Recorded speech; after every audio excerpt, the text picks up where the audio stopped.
Bases dropped on Soccer's morning show, and it's a full house already. John, Maddie, Jarrett. Jarrett is on the back end of the cold that he got. And so Jarrett's hanging out with us on a Thursday. And Maddie, since she has the power of intervention and ducking in whenever she wants and ducking out whenever she wants, is right off the top as well. We got a lot of stuff. And there's a lot of news. There's a lot of newsy stuff to get into this morning. The return of Niko Moreno at 10:30. So Niko's back from Colombia. He's back in Major League Soccer. And we're going to get Niko's thoughts on Thursday with Niko coming up at 10:30. A little housekeeping. Our friends from the Marshall Islands, Technical Director Lloyd Hours, Director of Communication Matt Webb, they are in Northwest Arkansas. They're in meetings. And so we're going to catch up with them off air at noon and post it to the network about their trip to Northwest Arkansas and what it's like for them on the mainland. Morning, Alex. Morning, Will. And, so that's right. That is absolutely correct.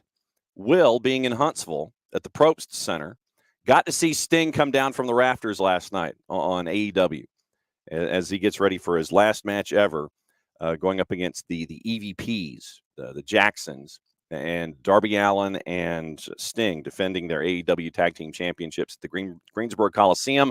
And apparently you can't get a ticket, which is the way it should be. So descended from the rafters last night. Very cool image and a great throwback, and a lot of cool nods to the past. Even Tony Schiavone losing his voice as Sting came down from said rafters, for those of you that got the chance to watch it. So the Icon's got another pay-per-view in him, and that's it. So he's going to hang it up at the age of 64, and he's still doing some amazing spots. For those of you that get to watch or follow AEW on social media, or if you're one of the ones that watch them 3 times a week, I think. Anyway, all right. So we're here, and we got stuff to talk about. And there's a lot of stuff in Europe. There's a lot of stuff here in the States. There's local stuff. And so we'll try to get through it all in 90 minutes before Niko shows up at 10:30. We were in the green room, and I apologize because we almost had to go at 9:06 because we were green rooming it so much. And this will be opening kickoff, even though opening kickoff might be a little elongated. Brought to us by our friends at Kickoff Coffee, kickoffcoffeeco.com. That's your QR code for those of you who are hanging out with us and watching either on our YouTube channel, on Twitch, or on the 280-character app. Don't forget, use the code SoccerDownHere15. You get 15% off your purchase. They, in turn, take 10% reinvested into the youth games, youth initiatives. Very, very cool stuff from our friends at Kickoff Coffee and kickoffcoffeeco.com. Inter Miami, I don't know if you've heard of them. They had a match this past weekend that a lot of folks saw, and it was an absolutely crazy bananas match with LA Galaxy, and it was MLS After Dark, no question about it. So there was a call in the match that we've been kind of getting into with the massively soft yellow card from Marky Delgado. And it was a great piece of work by Sergi Busquets, where he is, he's trying to earn something late, and he gets a second yellow, a very soft yellow call. Marky Delgado leaves. LAG's down to 10, and eventually it ends up with a game-tying goal, 1-1, and that was how it ended. Apparently,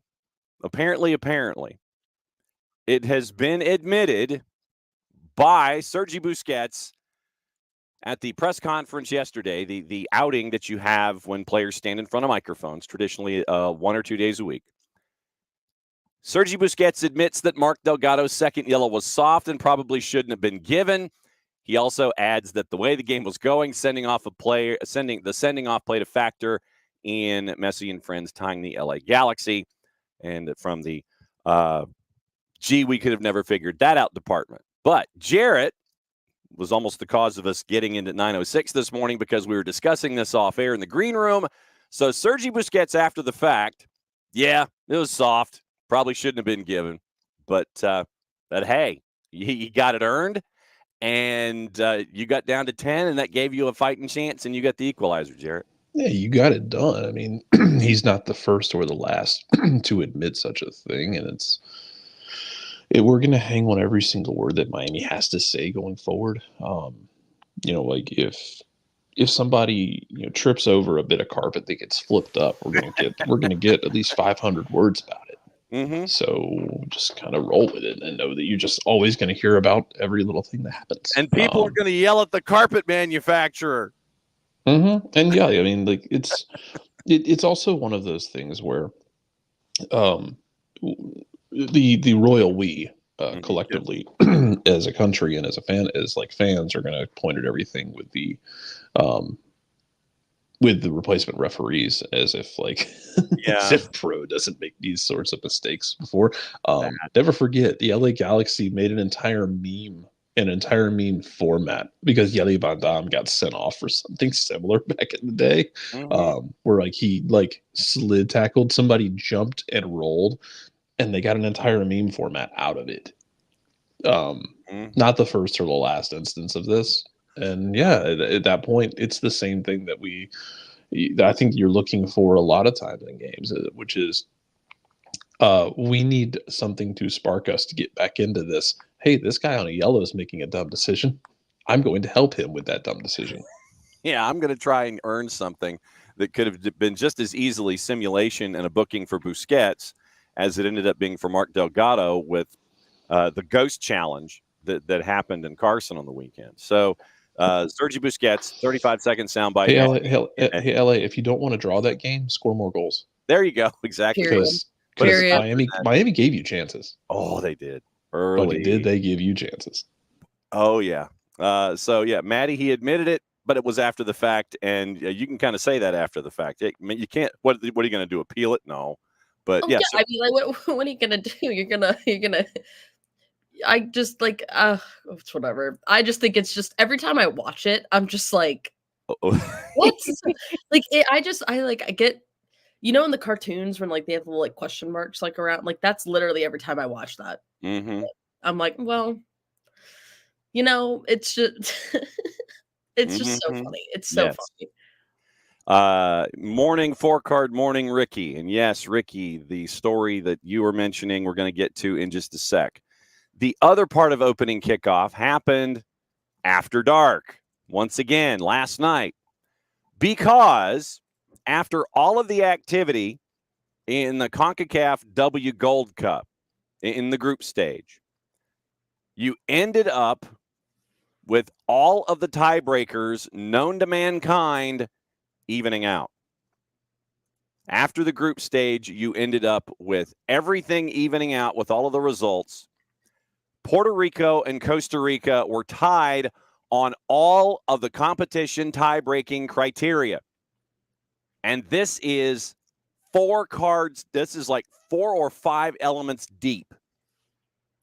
Points, goal difference, goals scored, lowest number of points based on yellow and red cards. So literally for the last, I think, 65 minutes of the match, you had teams that were trying not to foul and get cards, so that way Puerto Rico and Costa Rica themselves could still have the same number of points and go to the tie-breakingest of tiebreakers, Jarrett, the coin flip to determine who got to the quarterfinals. Well, let's be clear. It wasn't a coin flip. It was drawing lots. Yes, the drawing of lots. Sorry. You're on the 4th or 5th. 5th.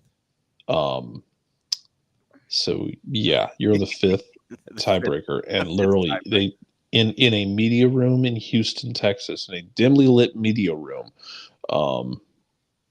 they just had a bowl with 2 balls in it. Mm-hmm.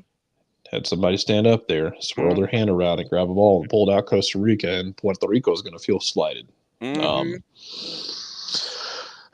It's the magic of the cup. Yes, the very weird cup. Literally at Hell in a Shell in Houston, they go to the press conference room, and all of a sudden, apparently, there were folks doing the blow-by-blow of all of this. It's like you had, there are cameras going into the press conference room, and dudes wearing CONCACAF bibs. You had The one bowl, you had the 2 plastic balls with the names of the teams inside of them. And you literally had a 3.5-minute presentation by CONCACAF explaining what was going on. The CONCACAF representative on the hot mic says, I have a representative here from, neutral country, and this individual is going to stir the 2 plastic balls in this bowl, pull one of the balls out, and that's going to be who makes it to the quarterfinals. That was what we had last night at late night in Houston. It's one of the things, and I'll quote it from something I saw on Twitter when I saw it. Sure. If that isn't the most CONCACAF thing that's ever happened, I don't know what is. Absolutely. It absolutely is the most CONCACAF-y thing. Because Group A ended up with the 3 teams making it through: Mexico, U.S., Argentina. Group B, Brazil and Colombia. Group C, Canada, Paraguay, and Costa Rica. So this is per regulations in the scenario. A draw was, this is from CONCACAF, their words, a draw was the only remaining option to determine which team would progress to the quarterfinals. That's it. And so now your quarterfinals matchups: Canada, Costa Rica, Brazil, Argentina, Mexico, Paraguay, the U.S., and Colombia. And it is Saturday and Sunday, March 2 and 3. Canada, Costa Rica, Brazil, Argentina. That one is at BMO. Then the next day at BMO Stadium in Los Angeles, it's the other 2. Then they go to Snapdragon in San Diego on March the 6th. So when we have Bart on Monday, we can discuss what's going on, what happened past weekend. We can get into everything CONCACAF. But yes, it was the most CONCACAF-y thing known to mankind. You had the drawing of lots and the spinning of plastic balls inside of a bowl to determine who gets into a quarterfinal. So we now know our quarterfinals, and it was a live draw, and literally the live draw was carried on television by our friends at CBS Sports Network. So they weren't messing around. Golazo Network, that's the kind of stuff you live for in a situation like that. The live drawing of lots to determine who goes to the quarterfinals. So those 2 incidents, that's your opening kickoff, brought to us by our friends at Kickoff Coffee and kickoffcoffeeco.com. Once again, there's your QR code for those of you who are hanging out with us and listening and watching on the live, whether it's on YouTube, on Twitch, or on the 280-character app. Don't forget, Kickoff Coffee, kickoffcoffeeco.com. Use the code SoccerDownHere15.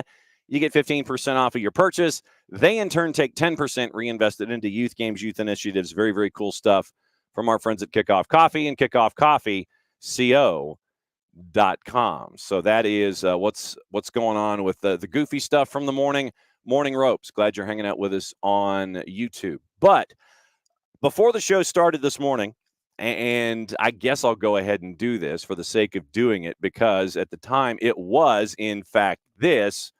So we'll go ahead and play the music.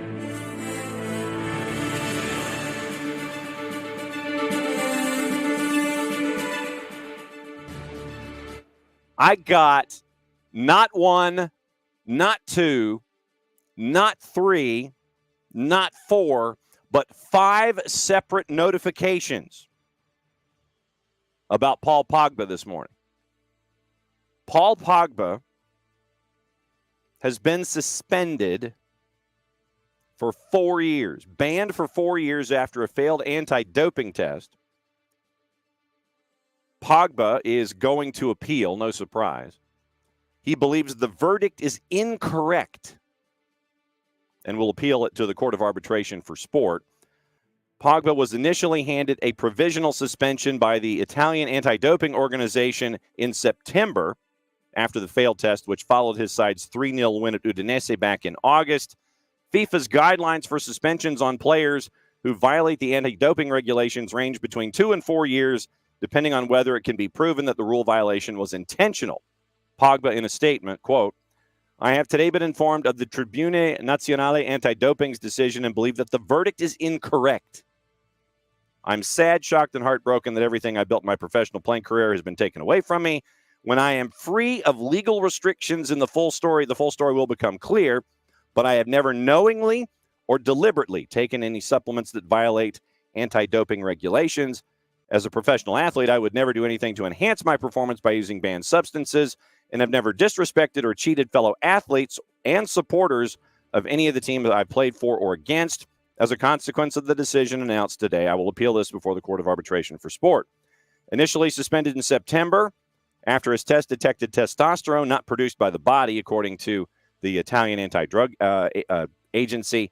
They said testosterone not produced by the body was detected in the A sample Pogba provided. Following the provisional suspension, that's when you check the B sample. B sample sent for further tests.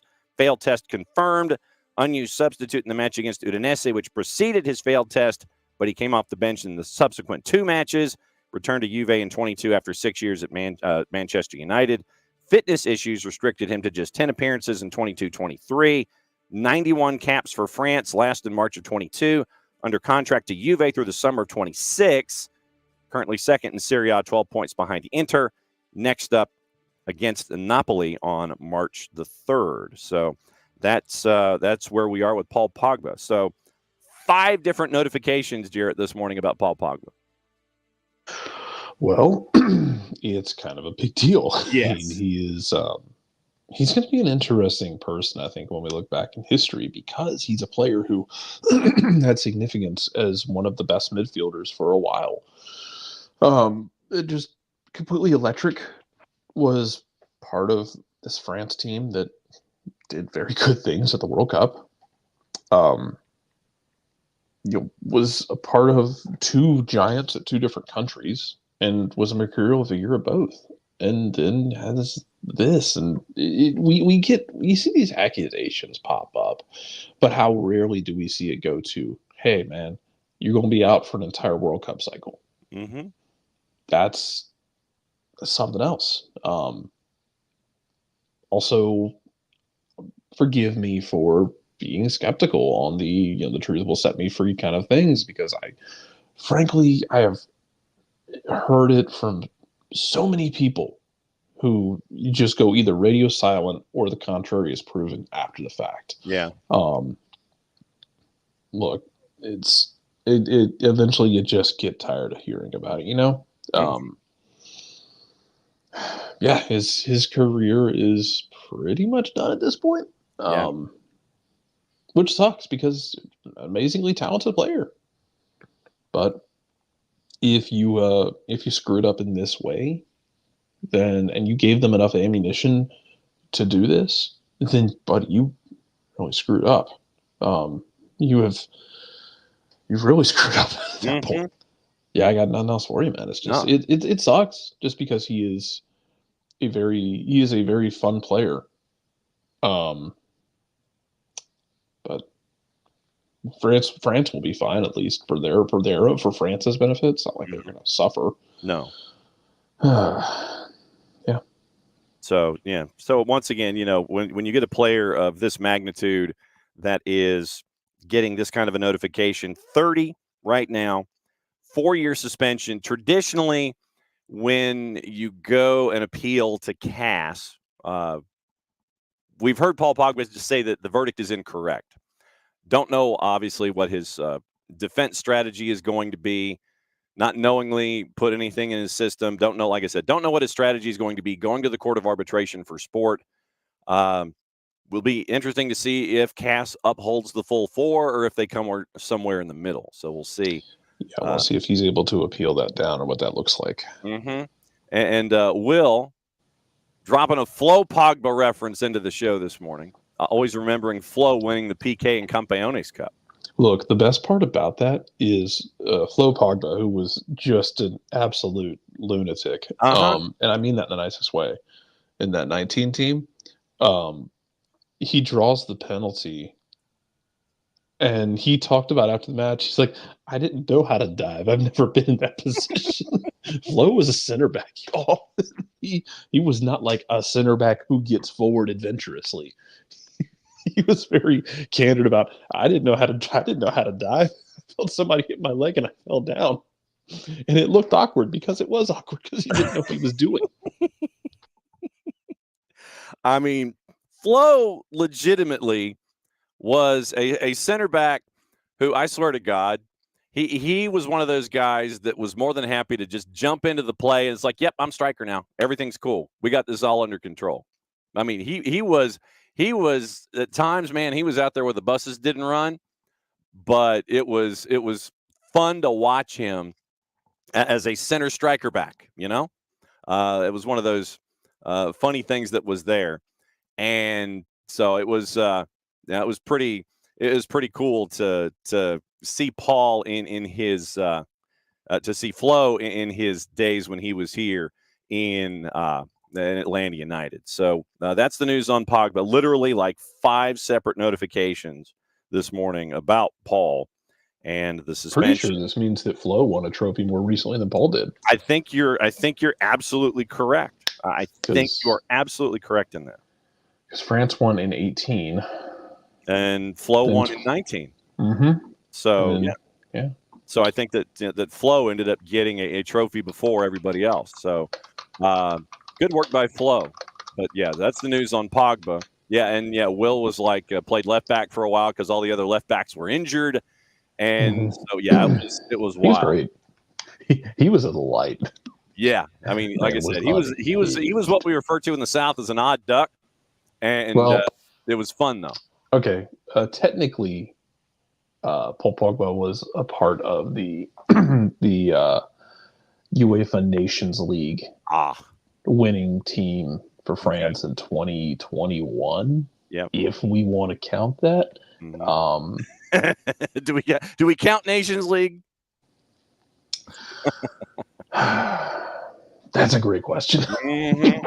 Kind of out there, It is a trophy. The deep sigh from Jarrett that just solidified it. He's thinking about it. He's like, are we? I don't know. He said deciding whether to count that as a real trophy while Kepe on his cup is sitting on the other side. Hey, man, exactly. And so, yes, Alex, remember when left back was our defense against the dark arts professor role?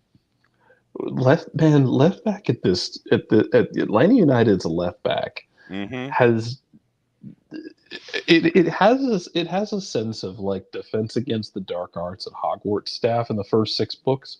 Yeah. It just kind of was a rotating door for various reasons. Like Greg wasn't able to stay healthy consistently, especially in 18 when he got his shoulder ripped out in Minnesota in like 12-degree weather. Yeah. Like you were running, like Mikey Ambrose played there at one point, I think. Like remember you had Chris McCann playing left back. Yeah. You've gone through a lot of left back bodies. So Ropes is making the parallel that it is in fact that you have Shrimptons at left back for Atlanta United. Yeah. The drummers for Spinal Tap, all from the same family, the Shrimptons, and they all blew up. So at least the left back was never trapped inside of a cocoon on stage. True. Yes. So no, I think that left back is that place for Atlanta United, and but Caleb Wiley is the long sought stability at left back, which is hilarious because Atlanta United has produced some incredibly good left back products and has like cultivated some really good left backs. Like Greg was established when he got here. Yeah. So Greg was fine. Like Greg was already established in what he was. He didn't need anyone to pump him up. But like you had Flo, Parky, Bello. Bello, that's true. Now you have Caleb I forgot about Bello. Yeah, that's the tragedy right there, though. Yeah, I know. I know. It breaks my heart. Oh man, where's Georgie? Yeah. Oh, so Jarrett's gonna go and try and figure out where George Bello is right now. Lask. Salzizo from Will. Oh man, Salzizo. Did Zach Lloyd play left back when he played? I don't know that Zach Lloyd played. I'm thinking Open Cup.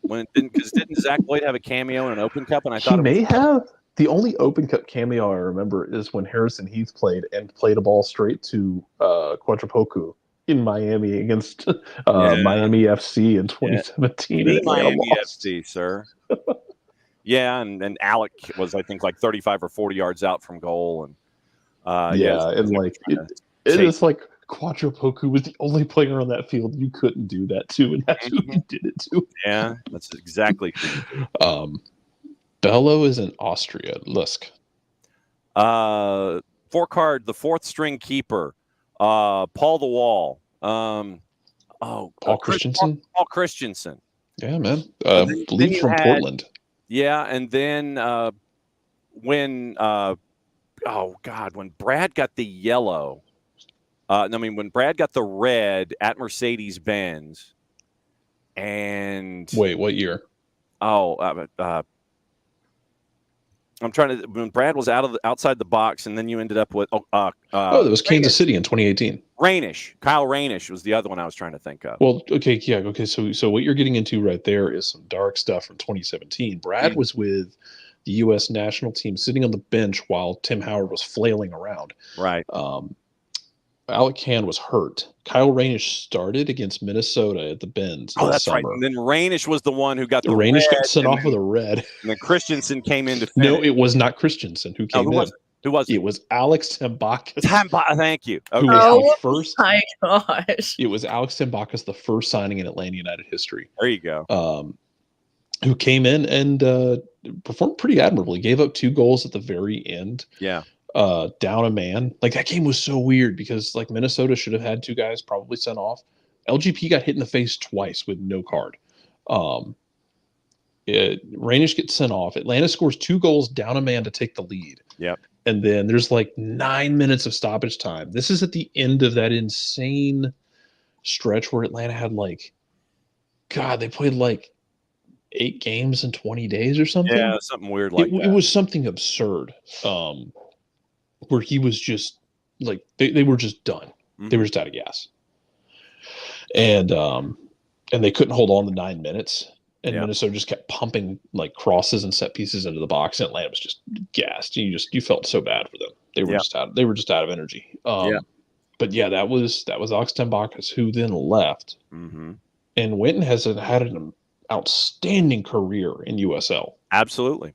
New Mexico United and Charleston and all points in between.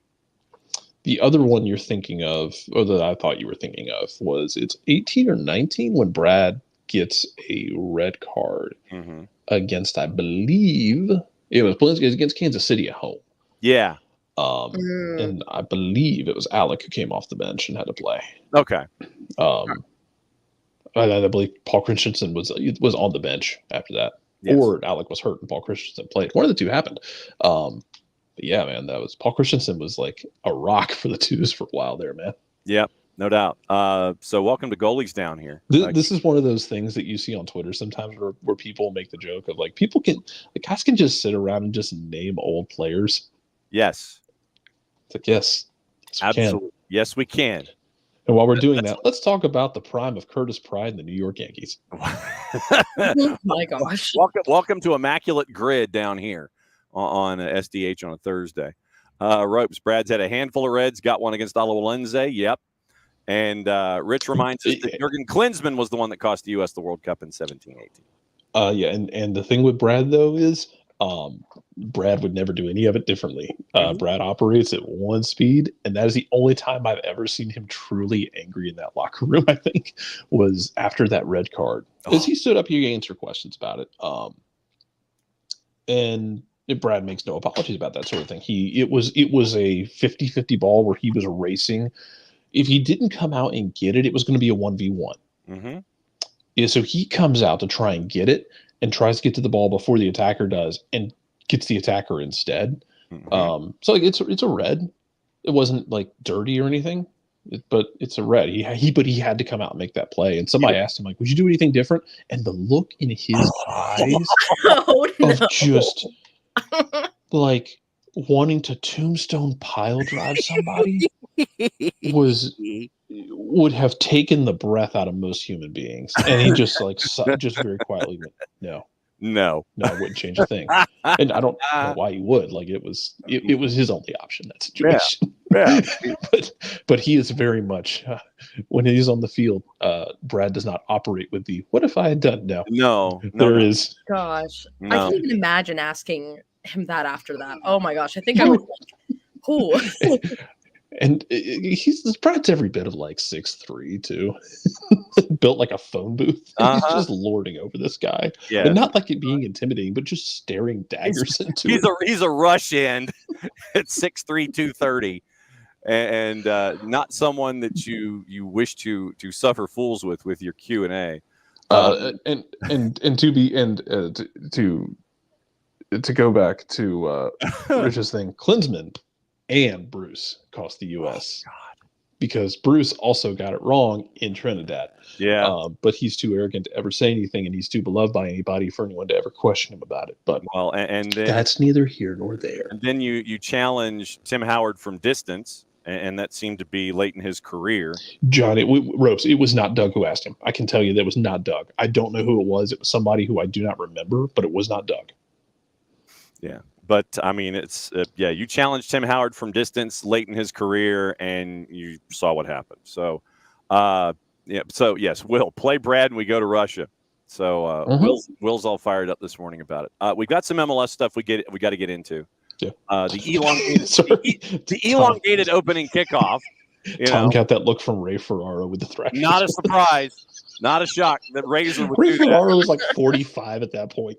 Razor and Scott Mellenby. Well, and you know what? Somebody else who'd give you that look on the Thrashers bench would have been Bobby Holik. I thought you were going to say like Dean Sylvester from the early years. No, I mean, Bobby Holik was like 6'6", and he was literally, if he liked you, he liked you. If he didn't and you asked stupid questions, Bobby Holik would shut you down faster than anybody. I mean, it would be like a Brad Guzan-like shutdown. But Bobby Holik was the master of that. If he liked you, he would open up to you and he'd give you some incredibly thoughtful stuff. If you asked a stupid question, he'd slam the door on you. And it was beautiful to watch on tape. And I say on tape because that's what we shot on back in the days of the Thrashers. So here we go. All right. A lot of stuff to get into with Major League Soccer, and it's all off the field stuff. So, all right. Let's start with the officials. And it looks like we might be getting our second week of our guys CCH and Gabriela Ciampi. You know, I mean, Gabriela Ciampi, he wasn't taking no guff in Los Angeles yesterday.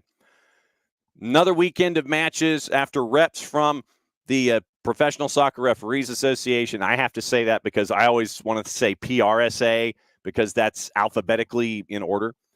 PSRA and Pro met in New York City, failed to reach an agreement in an ongoing labor dispute. Days after, once again, the second week of the season. It's going to start on Saturday. So Pro's replacement refs, say that 10 times fast, Pro's replacement refs, once again, looks like they're going to be the ones that will be out in the middle and out on the edges this upcoming weekend. As we get through everything, there was an email that the Athletic received. They got a copy of it. PSRA provided the membership on Wednesday. So PSRA, represented by a bargaining committee that included Chris Penso, Drew Fisher, and TJ Zablocki. No word on what else Penso was doing on Wednesday.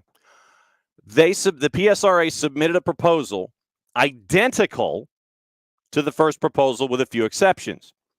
Once again, here's what they included. According to the membership update, making sure membership would be paid retroactively to January 16th. That was the last day of the end of the deal plus the extension. That's when the work stoppage happened, or the strike, however you want to phrase it. Increasing wages and health care coverage, and further modifications to travel flexibility and fare class. PSRA also proposed an increase to the likeness fee that the referees receive for commercial use of their image. Pro, represented by a team that included former MLS referees Mark Geiger, Alan Kelly, Joe Fletcher, provided their response to the proposal after several hours of review, according to the PSRA update to the members.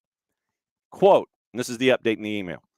In joint session, Pro representatives made a long statement criticizing, and once again, this is PSRA's email. This is their internal email. So this is PSRA talking to themselves. This is not an outside element looking at what happened in whatever room this was in. You had the shot glass up against the window and you're listening through, or you had the stethoscope around your neck and you had it pressed against the glass. This is the internal conversation with PSRA. In joint session, Pro representatives made a long statement criticizing, among other things, your negotiating committee's decision to send the first tentative agreement through ratification to allow you to vote and have your voice heard on it. Pro then stated that they needed yet more time to consider PSRA's proposal and would not be providing a counter-proposal during the session, end quote. PSRA and Pro were joined at the negotiating table by members of the Federal Mediation and Conciliation Service, an independent government organization working to help solve labor disputes. Federal mediators will determine when Pro and PSRA will meet again to resume negotiations. Sidebar, unrelated, I would hope that that is going to be soon. Say, I don't know, Monday, Tuesday, not like May or something, but soon. You would hope that the answer from the FMCS is going to be soon, and meaning next week, to get this done. Pro and PSRA obviously declined comment. Both sides have accused each other of unfair practices during the lockout. Pro filing an unfair labor practice complaint against the PSRA last week, alleging the referees union had made efforts to intimidate replacement officials. You'll remember the line that came out last week about one of the individuals who was apparently at the table on Wednesday, allegedly threatening replacement officials. PSRA, for their part, filed complaints against Pro, alleging that the organization engaged in direct dealing, bypassing the union, attempting to sway union members directly. They also alleged that Geiger sent a letter to union membership threatening a lockout and threatening inferior terms if the PSRA did not agree to Pro's initial offer. So, once again, here's where we are. PSRA at the table, Pro at the table, federal mediators at the table yesterday. Pro, according to the PSRA, talked a lot, criticized the negotiating committee's decision to send the first agreement through ratification to allow you to vote and have your voice heard. Pro then stated they needed more time, would not be providing a counterproposal.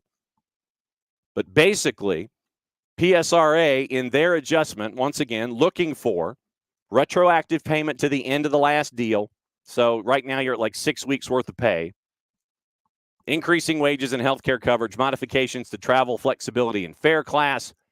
PSRA, once again, wanted a likeness fee increase for commercial use of the image. So that's where we are. It looks like we're going to be getting week number 2 of our replacement officials in the middle and on the edges. So, Maddie, week number 2 of having folks possibly earning their future keep with what we've been seeing with Major League Soccer. Yeah, I mean, listen, I think the replacement refs, especially from last week, there was nothing that really stood out to me in the essence of, how well that performance was or anything like that. I mean, other than the second soft Delgado yellow. Geez, other than that one, everything else was pretty on par. Yeah. And I think that this whole I'm trying to find the word that I'm trying to say here. Negotiation. That's what I'm trying to say. Negotiation. It's it's so confusing. Mm-hmm. It feels so confusing, and it's weird. I honestly I don't have much to say on it because I haven't really looked into it, especially this week. But once I do, I'll come back with. Been kind of busy, I know. I've been kind of busy flying around all over the place, but I mean, Jared at the same, So I mean, Jared at the same time, Tom, nothing saw or heard that was egregious. Yeah, I mean, nothing that was too crazy for me to sit there and be like, oh, okay, yeah, this is why we need Pro. This is, I mean, Jared, you did not have the situation of Aaron Rodgers throwing it to the back of the end zone, and you've got the back judge and the side judge going, yes, it's a catch. No, it's not a catch. You didn't have any of those situations. And the thing is that we have these situations when we have Pro officials. I mean, we still have these same discussions. It's just different batch of dudes. We do, but people don't want to talk about that right now. Everyone wants to point to every single mistake that the replacement officials are making. Never mind the fact that we have an entire league-sponsored segment reviewing close calls and whether or not they were done correctly, and we have press releases every week about calls that were missed and how VAR was used. Mm-hmm. And that's okay. There's nothing wrong with that inherently. I think it helps with the transparency. Transparency. My biggest beef with everything about this is it feels like you got a lot of people who care more about winning a PR battle than they do about actually getting a deal done here. Mm-hmm. That's my thing, is I'm like, it's this back and forth of like, we're going to accept the offer, we're not going to accept the offer. And then it just keeps going back and forth. And then like emails getting sent to places, like telling them like what happened and saying that they denied this and that they didn't give us what we wanted. It really does, like, and that's a great way of putting it, Jarrett. It literally feels like they're trying to win this PR battle and like win over the public, kind of, and not trying to find a deal. Which, and also, I think the whole idea that, you know, like, yes, there is a lot of gripes with Pro. There is a lot of gripes. I know that I've had my fair instances where I sit there and I'm like, that was really bad. But I mean, the whole point of this is it's an objection type of thing, you know? Sometimes we're all human. Sometimes you're going to miss a call. Sometimes you're not going to miss a call. It's, you know, it's just, it happens. But I think that there's certain elements of it where it's like, okay, there is a PK and you're not going to review it because you have the technology to review it. Make it make sense. Jeff Carlisle, for what it's worth, he says talks are expected to resume either Thursday or Friday. So Carlisle says that looks like the next round is going to be either today or tomorrow, or starting today or tomorrow, heading toward week number 2 with replacement officials. Rich from the Northeast. Don't want the replacement refs to get the job just despite the regular refs of getting livable wages. Scabs are bad and all, according to Rich. But, Rich, let me ask you this.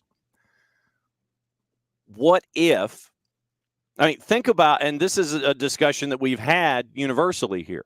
How many times on the morning show have we, and, you know, Jarrett, when Jarrett goes and will watch what's released by Pro on the weekly Oopsie report, how many times, and I mean, how many guys are, and how many officials are in our collective crosshairs on a weekly basis, and we sit here and say that so-and-so needs to improve, so-and-so has no business being an AR or a fourth or a center ref in Major League Soccer,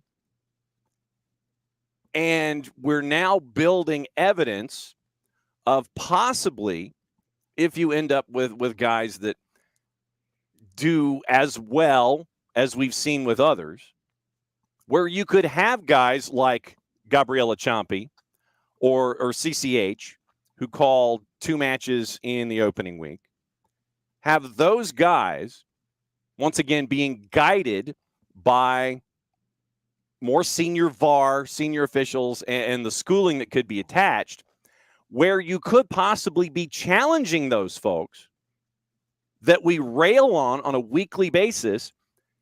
What is it they say? Out of crisis comes opportunity.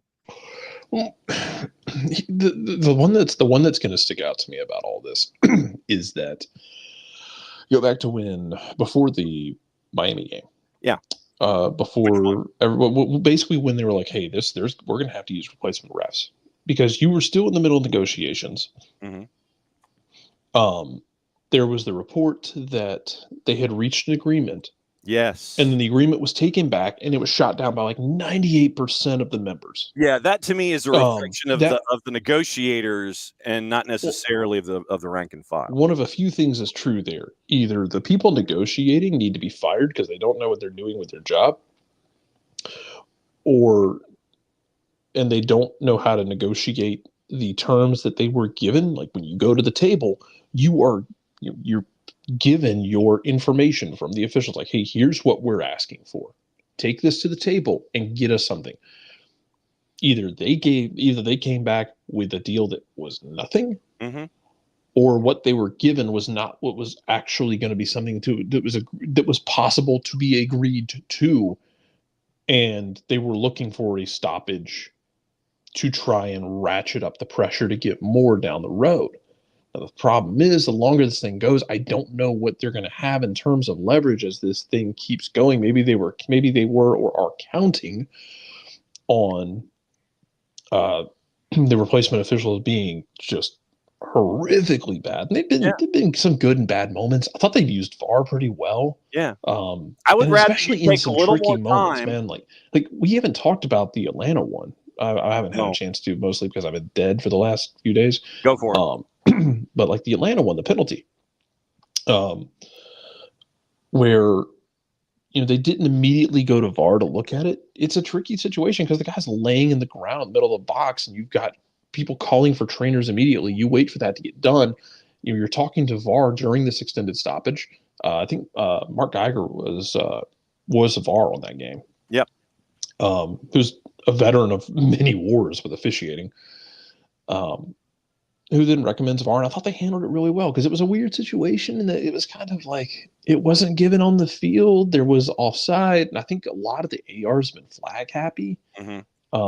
I think AR's been one of the weaker points there. If you want to point at something that's been kind of weak, we talked about that with Bart, where they're used to doing it themselves and they're used to instant reaction, say on the college level. Yeah, where it's versus just let it go. Yeah, and so that's something that they have to get used to. That's something that is in part of their internal mechanism when it comes to being an AR instead of letting the play grow. It's like, offside, bang, where they've been told to kind of cool it, And it's kind of and it is tricky because like you don't want to rely on VAR to do everything, but I thought they've done a good job of using VAR to their advantage to say, hey, I think that's the right call. Hey, and then listening to their VAR about whether they should or should not take a look. So, yeah, and I mean, Maddie, what we've seen with VAR in match week 1 with the replacement officials is that, yes, we have seen, and there goes Jarrett because it's coming toward 10 o'clock. What we have seen in these instances where with VAR, it might take a little longer than we're used to. With the traditional officials that we're used to being with in Major League Soccer. What we saw in match week 1, there were more times that would go to VAR for review. It would take a little longer than what we're used to, but you would still end up getting the call right. Once again, taking the Delgado second yellow and putting it off to the side. They took their time, reviewed it. They reviewed more of them than normal, but they still ended up getting the call for the most part correct. Yeah, and I mean, and listen, I've always been a firm believer in, I know VAR, it's a weird thing in kind of like how it's done and how to use it. I personally believe, I'm like, if you have the technology, why don't you use it? It can help you make a decision of like, oh, hey, I saw this. Let me go back.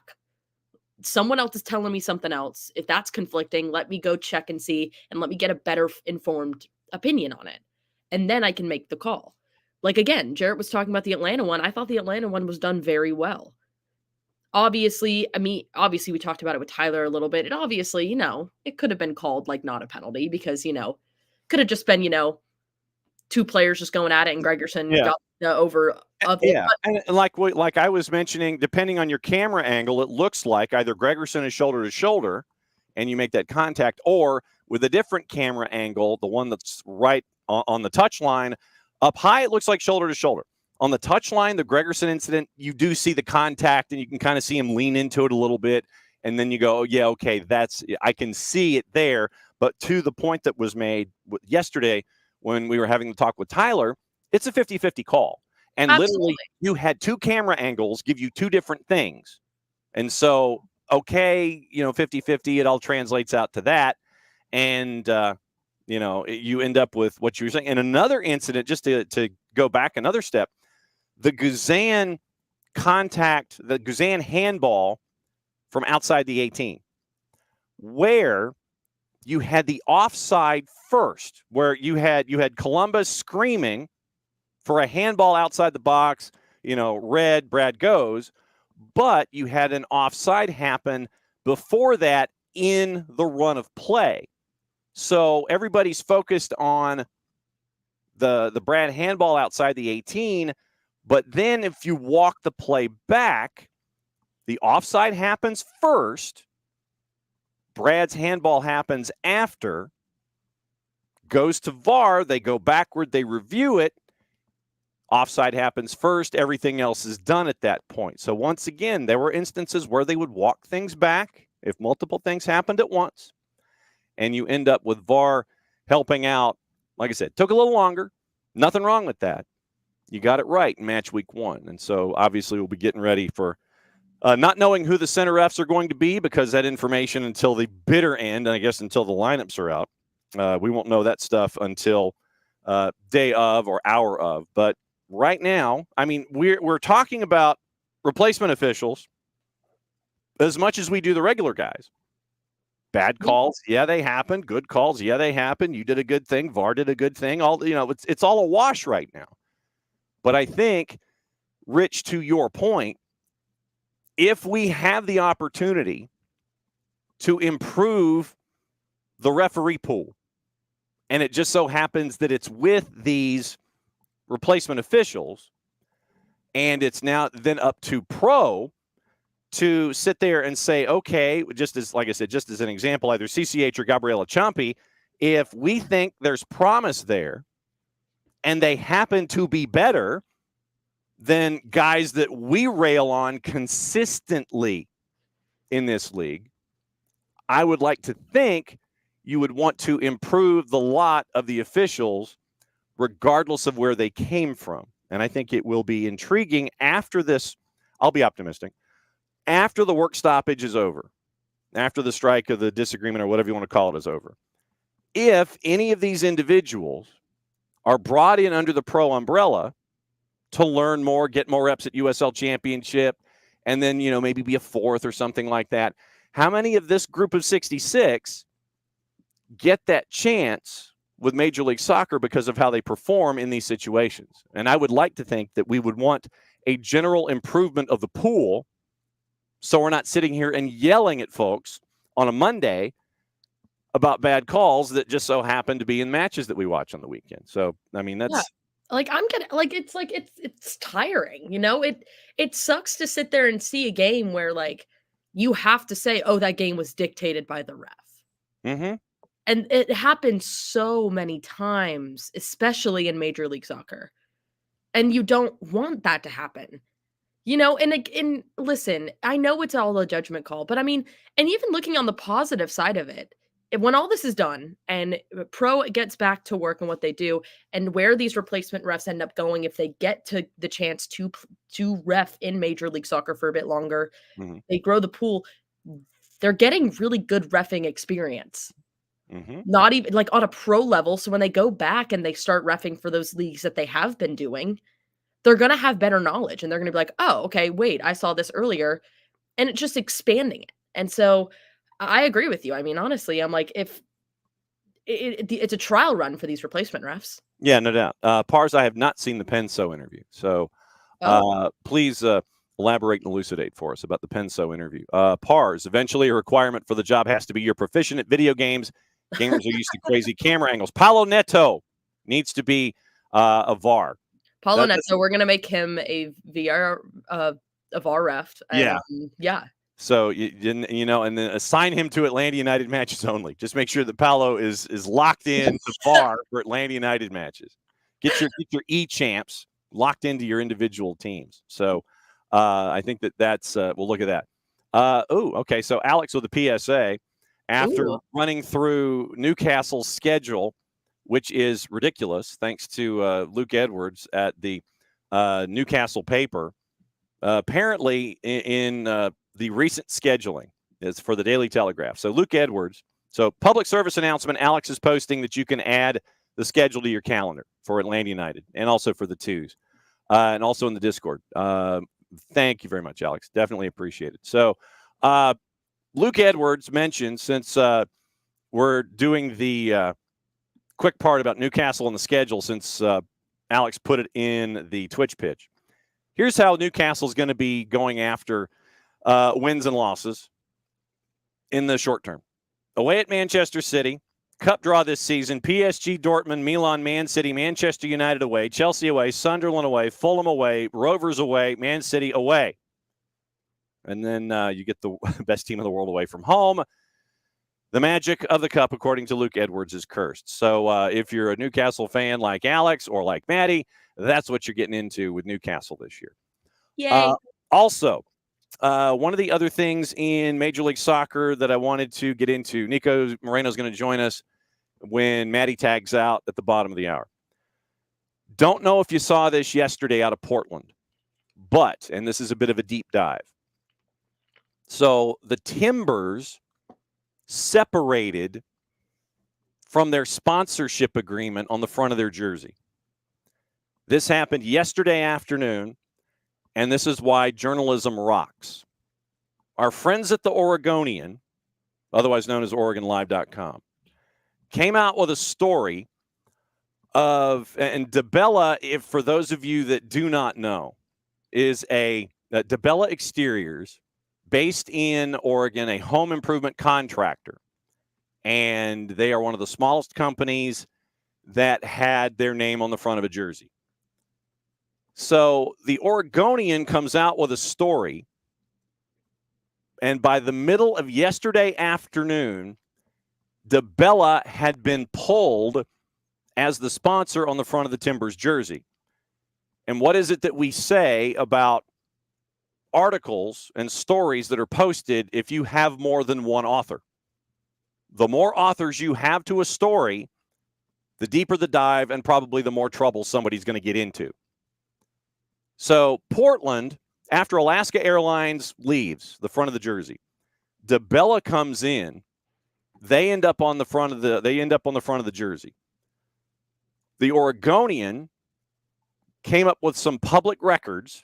They obtained them that shows the chief executive of DeBella Exteriors is facing a lawsuit that threatens to bring to light complaints that he made unwanted advances and sexually harassed at least 3 female employees.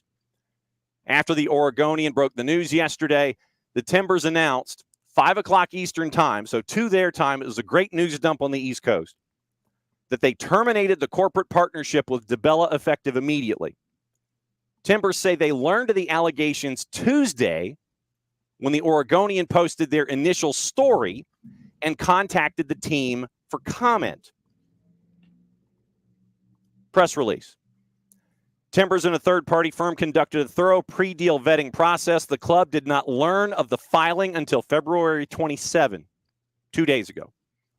Decision was rooted in the responsibility we have to our fans, supporters, partners, employees to transparently reflect and uphold the values of expectations of our community. The lawsuit against DeBella and their CEO, Donnie McMillan Jr., does not accuse McMillan of sexual misconduct. And once again, this is Ryan Clark and Jeff Manning at the Oregonian.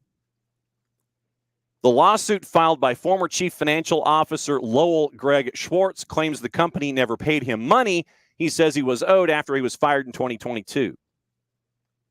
Legal maneuvering over the claims that may expose what Schwartz said are allegations of McMillan's inappropriate treatment of women employees. Last week, Schwartz filed a motion to compel McMillan and DeBella to produce certain internal documents that his lawyer said will reveal the complaints. Gabriel Weaver, representing Schwartz in Portland, asking the court to order McMillan and DeBella to produce documents about at least 3 claims and 2 settlement agreements involving allegations of sexual harassment and unwanted sexual advances in the workplace. An attorney for DeBella said the idea of such allegations against McMillan is absolutely ludicrous, direct quote, and a money grab by a disgruntled former employee. The lawyer said that the former employee is making allegations of sexual harassment in an attempt to create a PR nightmare for McMillan and DeBella. Lawyer, quote, this case is about a disgruntled ex-worker who was let go and is seeking a large sum of money. Oregon and Washington court records show no lawsuits filed against McMillan or DeBella alleging misconduct. McMillan's attorney, who also represents DeBella in the lawsuit against the former employee, did not respond to a request for comment. In court filings, Schwartz claims that as DeBella CFO, he oversaw settlements paid to women who came forward with accusations about McMillan. The latest motion is the latest salvo in a stranger, and this is the Oregonian's wording, in a stranger-than-fiction legal fight that dates back to a separate case one that includes a police shootout, attempted murder charges, and a 10-year prison sentence for a former DiBella employee. None of the criminal behavior involved DiBella, but Schwartz, the former employee, the former CFO, said that the CEO was furious with him for identifying the former employee as a DiBella employee. When he testified at her sentencing hearing, the former CFO asserts that led to his firing. As a part of his defense in the lawsuit, the CEO claims the former CFO had an inappropriate relationship with that female, a former controller at the company. The former CFO, meantime, contends it was McMillan who pursued an inappropriate relationship with the former controller, among other alleged issues of harassment and unwanted advances. 49 locations for DiBella nationwide recently opened a new headquarters in Austin, Texas. Sponsorship deal included placing the DiBella logo on the front of players' jerseys throughout Providence Park, along with several major corporate sponsorships.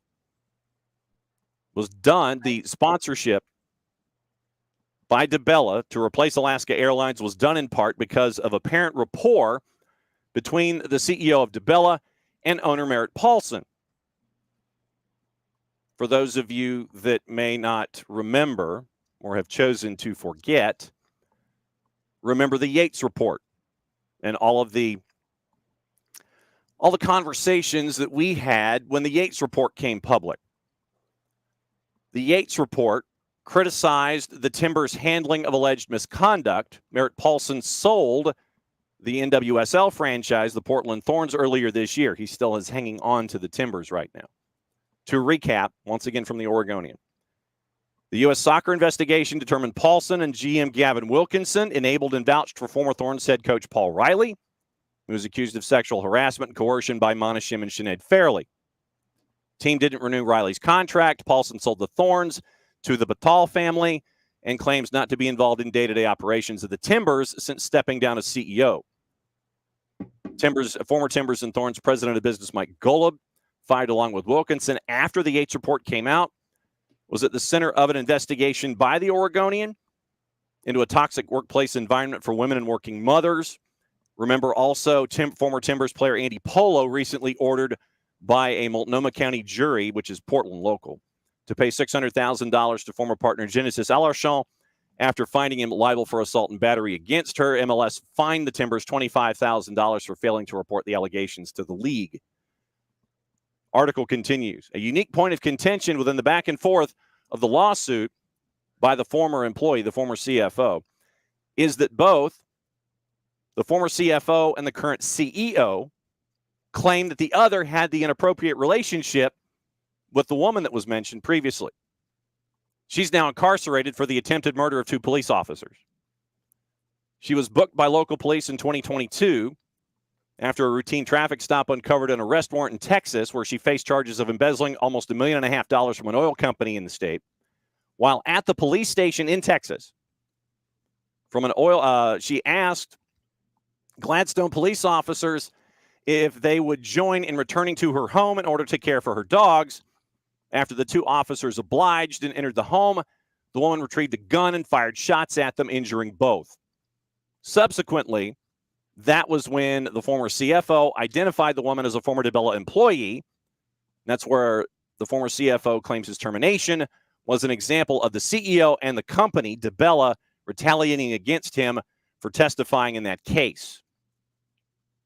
So preliminary statement motion is there as well. So your required deep dive reading today is what's going on in Portland with the DiBella removal from the front of the jersey involving the Portland Timbers and the DiBella business and everything going on there. So just wanted, as a bit of a PSA, to let you know, when you're watching Portland this weekend or in the future, they're going to have a blank front of the jersey. But that is the part of the why as to why Portland's or the Oregon company DiBella is no longer on the front of the jersey, because of what the Oregonian did as a part of a piece of great journalistic work that they pieced together. And the Timbers have now dropped the sponsorship after accusations against the CEO. So Ryan Clark and our friends at the Oregonian did great journalistic work. They came across this story. They report the accusations, and literally within the half hour, the Timbers announced the termination of the partnership. Literally, the Timbers they said that they learned about the relationship when the Oregonian was reporting the story, contacted the team for comment. Timbers said, this is the first we've heard of it. 25 minutes later, sponsorship's done. So that's your requested deep dive for the day when you have time. Jeez, I thought it couldn't get any crazier. Mm-hmm. And then it just kept going. Mm-hmm. You kept being like, and then, and I was like, there's more? Yeah, absolutely. There is more. And there's a quoting Clubber Lang in Rocky 3. There's a lot of mo. There's a lot of mo, Stallion, a lot of mo. And it is a story that had a lot of tentacles to it. And I thought it was important first and foremost because we would be watching these matches and you're sitting there going, well, what happened to DeBella? And then you go and you do the deep dive and the read as to what's going on with DeBella, and you find that out. So that's what's going on right now with DeBella and lawsuits and allegations and why they are no longer on the front of the jersey for the Portland Timbers. And so Tom says, imagine all the poor bastards who spent $150 to $200 on those kits that now basically can't wear them. Yeah, you've got that. And the joke is there, and it was made. And I'm going to repeat the joke. It was a dumb joke, but this is where folks will go these days on the 280-character app when it comes to getting in the quip, getting in the cute little line, getting in the one-liner and sitting there going, hey, look at me. It's one of those look at me moments. Mm-hmm. I'm not going to say who did it. It's out there. You can find it. I'm not going to give this person any kind of credit for a stupid one-liner, but they basically went there and said that DeBella is going to retire as the most successful front of the jersey sponsor in Major League Soccer history with a record of 1-0 and 3 points. So, classy call. Good one-liner there for dropping that. I'm not going to say who said it. I saw it. I'm not going to repeat who it was. The person doesn't deserve the time of day for saying something like that. Yep, agreed. And so, like I said, you can find it, make your own comment, say what you're going to say, do whatever. But, yeah, I mean, you know that there are times out there when folks want to sit there and go, hey, look at me. And this was one of those moments yesterday where somebody thought they were being funny and not really getting into the underlying issues as to why DeBella is no longer the front of the sponsor for the Portland Timbers. So, yep. Once again, it's 280 characters. It was 140. Went to 280 for a reason. And sometimes you can do a lot of damage with less than 140 characters when you're out there these days. So, so that's the story of DeBella and the Portland Timbers. Posted the main article that we read from, and then you can check the links and go and find out all the other tentacles of the case. But great work by Ryan Clark and our friends at the Oregonian and Oregon Live. And kudos to the Portland Timbers, who did not wait a half hour before knocking DeBella off of the jerseys. I was going to say that too. Like, I would say props to the Portland Timbers for once they heard about it, it wasn't even like oh, well, we have to think about it. Like, they acted immediately and completely were like, nope, we're done. Yeah. According to Paul Tenorio at The Athletic, the Timbers are, they came out with their own statement, and this will come at 7 figures to the left of the decimal place in cost for Portland. Because as Tom mentioned, that, I mean, Monday is the starting of the swear jar. Yeah, Monday is the starting of the swear jar. But to Tom's point, you've got all those jerseys that you printed. And the Tenorio article says, Timbers, who have a significant inventory of 2024 jerseys with the DeBella logo on the front, among other activations and signage throughout the stadium. Timbers CEO Heather Davis said the team is still working with Major League Soccer and Adidas to figure out the next steps in what she said was an unprecedented situation, but that the team acted quickly to terminate the partnership without regard for financial consequences. Quote, this was something that was brought to our attention yesterday late afternoon. We made the decision quickly, but have been working with our partners at the league and Adidas and others to understand all the implications here and how we're going to handle those. We don't really have a lot of answers. I can't say that we're not going to play in jerseys with DeBella on the front of them this weekend and that DeBella won't appear in our stadium. The complexities of the retail component of this is something that we have MLS partnering with us and working with Adidas to sort out, but it's unprecedented, so no one has easy answers, but everyone is committed to figuring it out. Davis said, and the team will play with a shirt with a blank front. No plans for what could come next for the jersey front sponsorship at this time. Davis said, we did what was in the best interest of our club and our community, as well as our staff and other corporate partners. And so we went through what happened with the Thorns on that side. So that's where we are once again with the Portland Timbers and where they're not with DeBella. So that's the latest there. We got 15 minutes. There's some other news that's out there, plus all the stuff that's going on internationally. And yeah, I think Pars and Tom, we will make the allotment that we will make the allowance that if you can say it on TV, it's not going to go in the swear jar. But since Safe Harbor doesn't really exist anymore, and depending on the channel and where it is in the cable dial, you can pretty much air whatever you want. We do have some decorum here on the show, but yeah, starting Monday is the swear jar. So that's where we are. Reminder: if you haven't joined the Fantasy League yet, join the Fantasy League. I put in my request, and I have not gotten anything for it. Okay, so at Jason Wright with a W, AGEN on the 280-character app, the Jason Wright with a W Agency on Facebook. And if you're new to the league, he'll send you the link. You fill out the forms, you hop in the league, and you're good from there. If you would be renewing, please renew. I'm sure that the information is in the Discord. If you forgot about week 1, because I think Jason and the other commissioners were like, okay, we'll wait till match week 2 before we start getting into competitions. So you've still got a day and a half to get registered for the Fantasy League. So register for the Fantasy League, and you'll get everything squared away there. And you can beat me on a weekly basis. Trust me, you will definitely beat me on a weekly basis. Also on the board, Open Cup. We forgot to mention about Open Cup.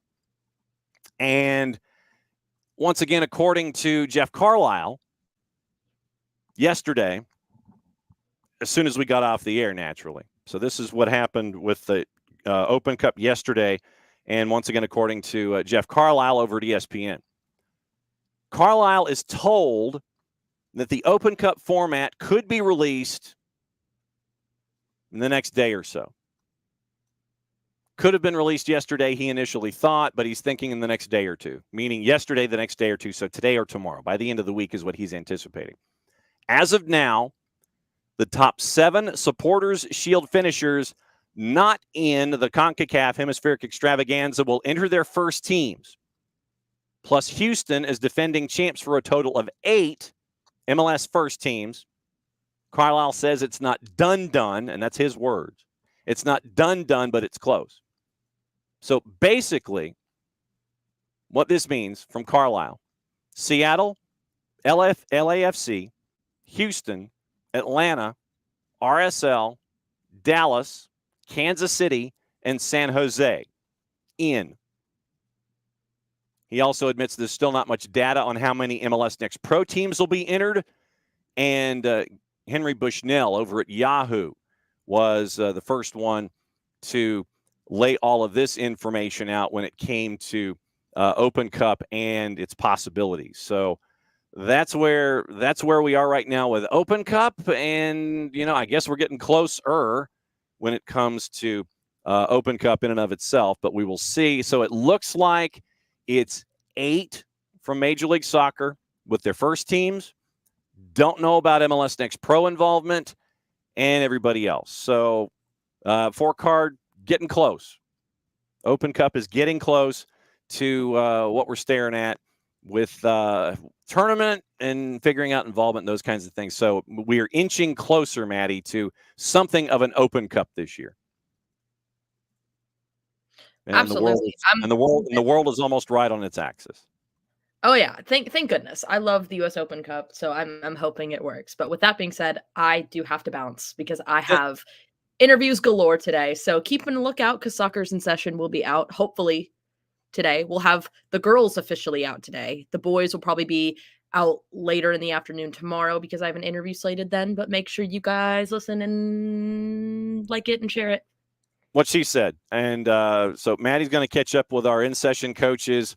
And once again, Friday, it is North Gwinnett at Peachtree Ridge, 5:30 and 7:30 on the network. Soccerdownhere.mixler.com is where the lives are. That's where they're housed. You can listen to all of our matches. So soccerdownhere.mixler.com, 5:30. The girls match, 2 teams ranked in the top 10 in 7A. So we're going to catch up with that. Jason will have the call for that one. Maddie and I will have the boys call at 7:30 after that. And so Maddie gets to go and catch up with coaches, and you get to listen to Soccer's in Session coming up in short order. Maddie will catch up with you tomorrow. All righty. I'll see y'all tomorrow. There you go. That's Maddie Cruz on the 1s and 2s. And so Maddie is going to go talk to high school coaches. And once again, thanks to our friends at Kaiser Permanente, Subaru of Gwinnett, Alliance Nurse Corps, and let's see, TechLink. And I think that's everybody. Oh, and US Soccer, ussoccer.com, because of the She Believes Cup. Get your tickets at ussoccer.com/tickets. Right now, 26,500 of you have gotten tickets for She Believes.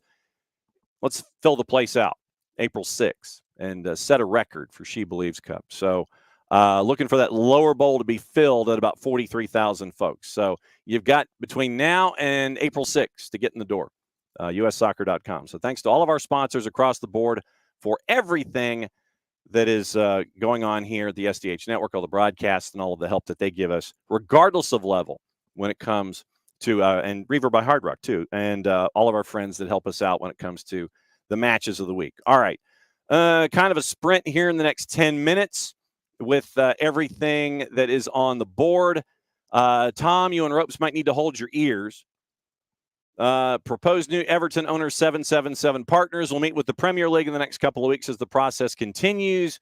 Once again, remember they agreed to purchase the 94.1% from Farhad Moshiri, provided working capital and new stadium funds of around £160 million, continue to support the club. Multi-club investors have been in discussions with Moshiri since MSP Sports Capital ended their exclusivity agreement with him, and he owns 94% of the club's shares. Remember, 777 already owns Sevilla, Genoa, Hertha Berlin, Standard Liège. Standard Liège fans are not happy about it. They held a demonstration criticizing the owner's involvement at their last match. Transaction was set to be closed fourth quarter of 23, remains subject to approval from the Premier League, the FA, and the Financial Conduct Authority. Despite investing more than £750,000 since 2016, some folks are still unhappy about Farhad Moshiri and his ownership. Protests before some games at Goodison Park last season, calling for him and the board to leave. Moshiri says 777 are the best partners to take the club forward. Shareholder since 2016, majority shareholder since 18. Came out with a 3-paragraph essay, and actually it's more than that. 5-paragraph essay saying why 777 is the best for them. Josh Wander, at the time, founder and managing partner of 777, had his 2 paragraphs as well. But, once again, our friends at Yosemite Football, with an article that came out about 10 days ago, is not so shiny on 777. And here's why. New documents came out. New documents suggest 777 need Everton even more than the club needs them. Yes, and the mystery billionaire as well. And this is from Paul Brown and Filippo Clare over at Yosemite. outlines the strategy behind the attempted takeover, reveals key details of the deal, and it was not put together by 777 themselves, but by ACAP, a New York risk solution and service provider operating a network of insurance companies. ACAP is run by Chairman and CEO Kenneth King, who is alleged of being part of a complex and massive fraud in an ongoing civil lawsuit here in the United States. And he sat in on meetings of the 777 steering committee. King's insurance companies have been propping up 777 for months. Internal sources claiming it's facing a liquidity crisis. Those insurance companies are currently under investigation by U.S. regulators for suspected breaches of financial rules. Remember how we were discussing how the state of Utah and Bermuda were in conversations with each other over 777 and one of their subsidiaries, 777RE? That's what we're getting into all over again. The full extent of ACAP's involvement in Everton made clear. Late August 23, 2 weeks before 777's agreement to purchase Everton was made public, the 44-page ACAP investment overview gives the specifics of the deal to buy them, including confirmation that the ultimate source of the first £40 million loan made by 777 to Everton was by ACAP, the club paying an interest rate of 12.75%. 777's loans to the club, made to cover working capital and ongoing stadium costs, have since ballooned to almost £200 million, loading more debt onto the debt that's already there. Yosemite Football has been told that it is ACAP which is continuing to provide this money. Document confirms ACAP's money is secured by, quote, entering the current senior lending facility in a last-out position. The senior lender there is Rights and Media Funding, which has a charge over all of Everton's assets, including the bank accounts. Also suggests 777 and therefore ACAP and the insurance policyholders are last in line for repayment. Document also claims ACAP will initially be used to bolster the Everton roster via activity in the transfer market. Yet, as Tom and Ropes know, the only activity in the January window was Mason Holgate to Sheffield United. In return for the investment, ACAP gets a 2.5% warrant in 777. In other words, the right to own equity in 777. And that 777 will sell a minority interest in Everton, in the football group on the whole, in the whole football group, in order to repay a portion of the loan to ACAP. ACAP's support of the Everton acquisition will increase the overall value, and this is the words inside the document, increasing the overall value of 777's multi-club portfolio, allow it to raise capital, sell equity, and creating liquidity. Estimates owning Everton would justify a higher overall enterprise value for 777's clubs, basically saying that if they own Everton in the Premier League, that would boost the value of all the other clubs, generating at least 3.2 times more revenue for the group, which they hope would bring in new investors, and the attempt to raise capital on behalf of the broker, which has so far been unsuccessful. The document says they expect the floor for a debt raise, including Everton, to be €300 million. Unlikely that the money would be used for new signings as build. Everton are in such need of working capital that they require loans, and this is once again Brown and Eau Claire. Everton are in such need of working capital that they require loans from an entity which is in dire need of working capital itself. So one projection made in the document estimates even then 777 would need to sell equity between 30 and 50% to cover financing needs. So you're out there trying to find some help.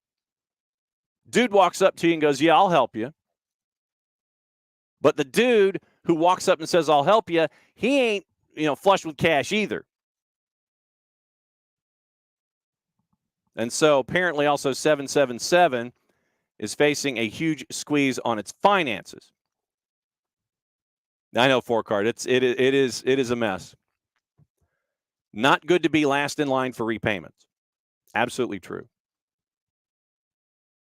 And 777, remember we talked about them earlier. Remember some of the subsidiaries have been having to borrow money at an interest rate as high as 52% interest. So that's what you're staring at right now. Yeah, Four Card, you're not alone in this. All you hear is funny money. You're not wrong. But yes, it is not good to be last in line for repayment. So basically, once again, great piece of investigation by our friends at Yosemar Football. But 777 is trying to invest in Everton so they can stay afloat themselves. That's basically where we are. So if you like apples, that's where we are with Everton. 777 is supposed to be meeting in the next day or so, or the next week or so, with the Premier League. Good news out of Bordeaux.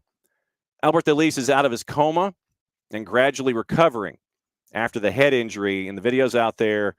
I'm not going to recommend watching it, but it is out there. Woken up gradually recovering from the head injury. Involved in a clash of heads with Guingamp defender Donatien Gomis in their Ligue 2 match. Paused for 8 minutes as he was taken off the field. Then taken to local hospital for further treatment. Included surgery, placed into a protective coma.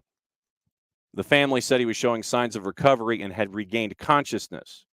So Albert is awake, appears to be gradually recovering. Great news there, and you hope that the recovery continues there for Albert Elise. Cristiano Ronaldo, remember we talked about it yesterday where he decided that he, for the third time in a year, in a season, was going to make an obscene gesture to the crowd after they chanted Messi, Messi, Messi. Handed a one-match suspension. CR39, the video's out there. He cupped his ear in what appeared to be the direction of Al-Shabaab fans after Al Nassr won 3-2. And then he repeatedly, according to Colin Miller at The Athletic, thrust his hand forward near his pelvis while the fans were chanting Messi, Messi, Messi.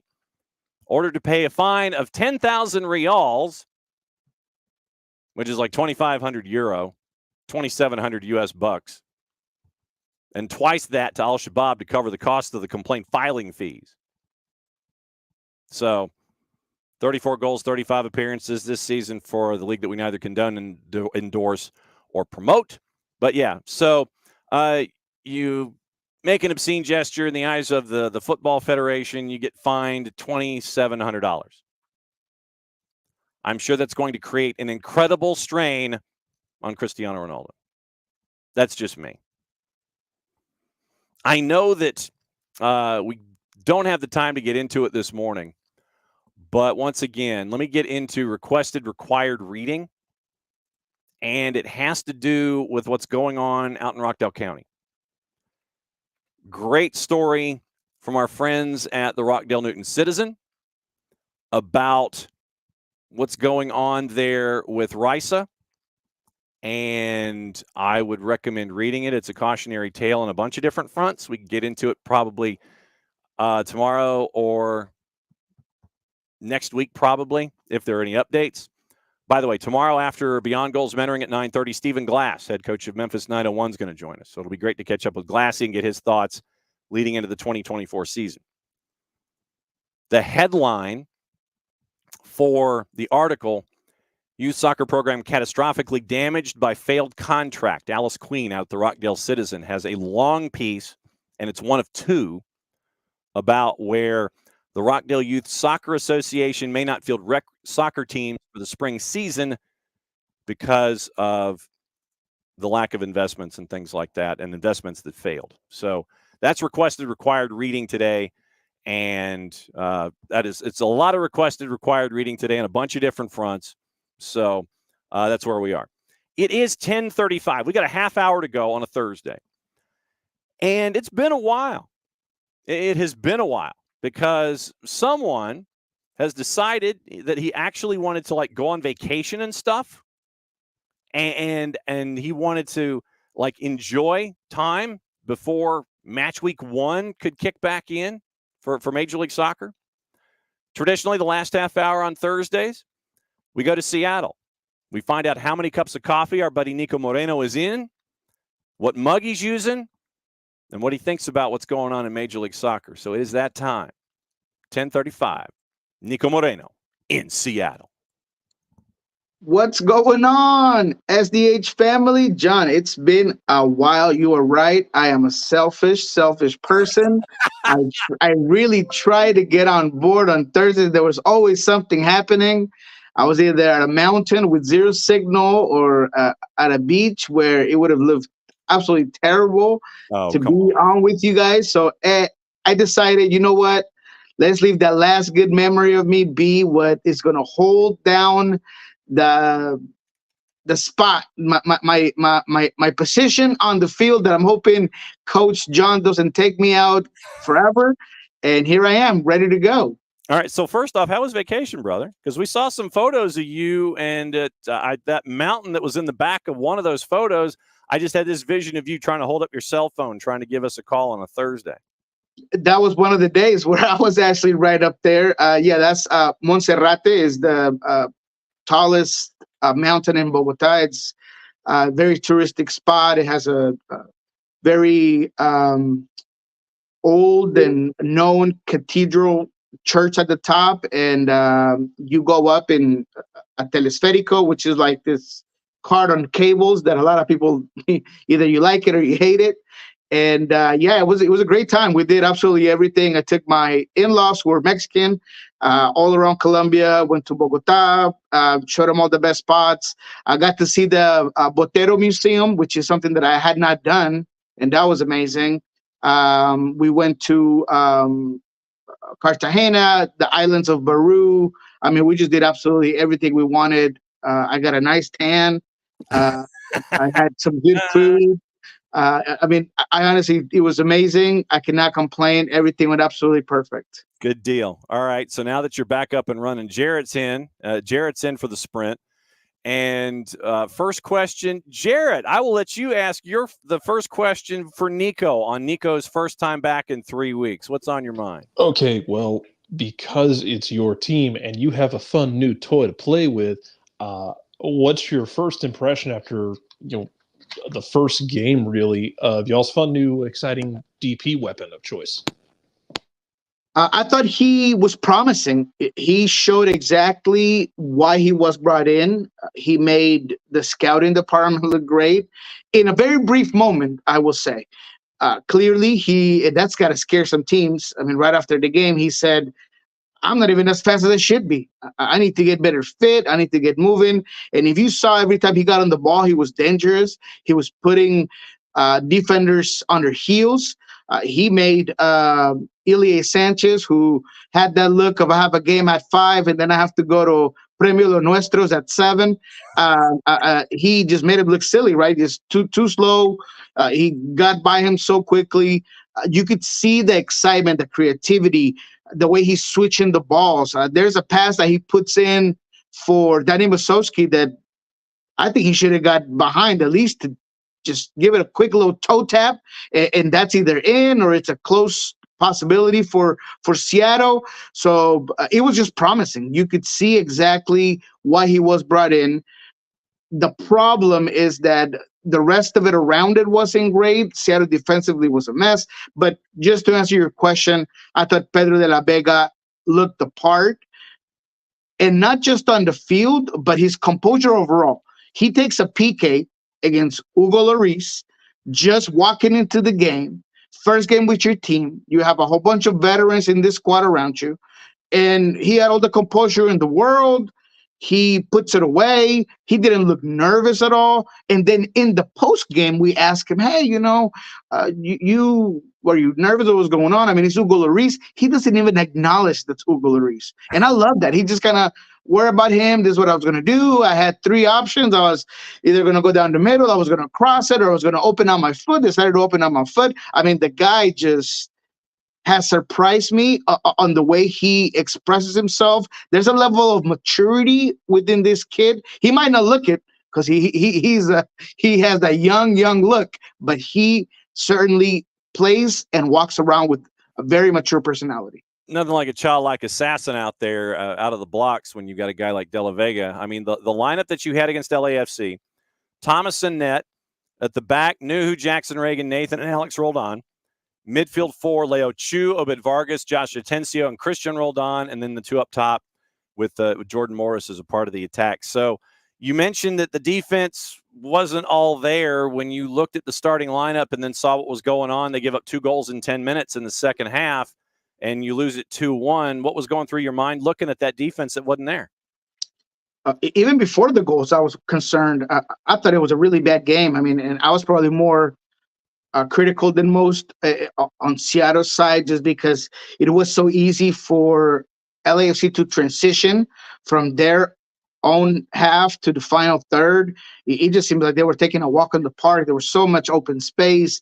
The team wasn't pressuring well. But there are a lot of components of why. They had not practiced in this 4-4-2 the whole preseason. They were pressing off of a 4-2-3-1. Obviously, the 4 starters that they were missing were important. Albert Rusnak, Yeimar, Stefan Fry, and I'm missing one, Joe Paulo. So those are big pieces missing. So all of that kind of changes things. I thought in the back end, Jackson Reagan and Nathan, they struggled. I asked Jackson Reagan this week about how difficult it was to play against Boguts, that was playing more of a false 9 situation where he was really bringing them out and allowing a lot of space on the white flanks for either Oliveira on one side or Wanga to get in. So he admitted that he was tough, that he could have done better. So there was a lot of stuff happening defensively that even before the goals, I thought Seattle was fortunate to go at halftime down 1-0. It should have been 2.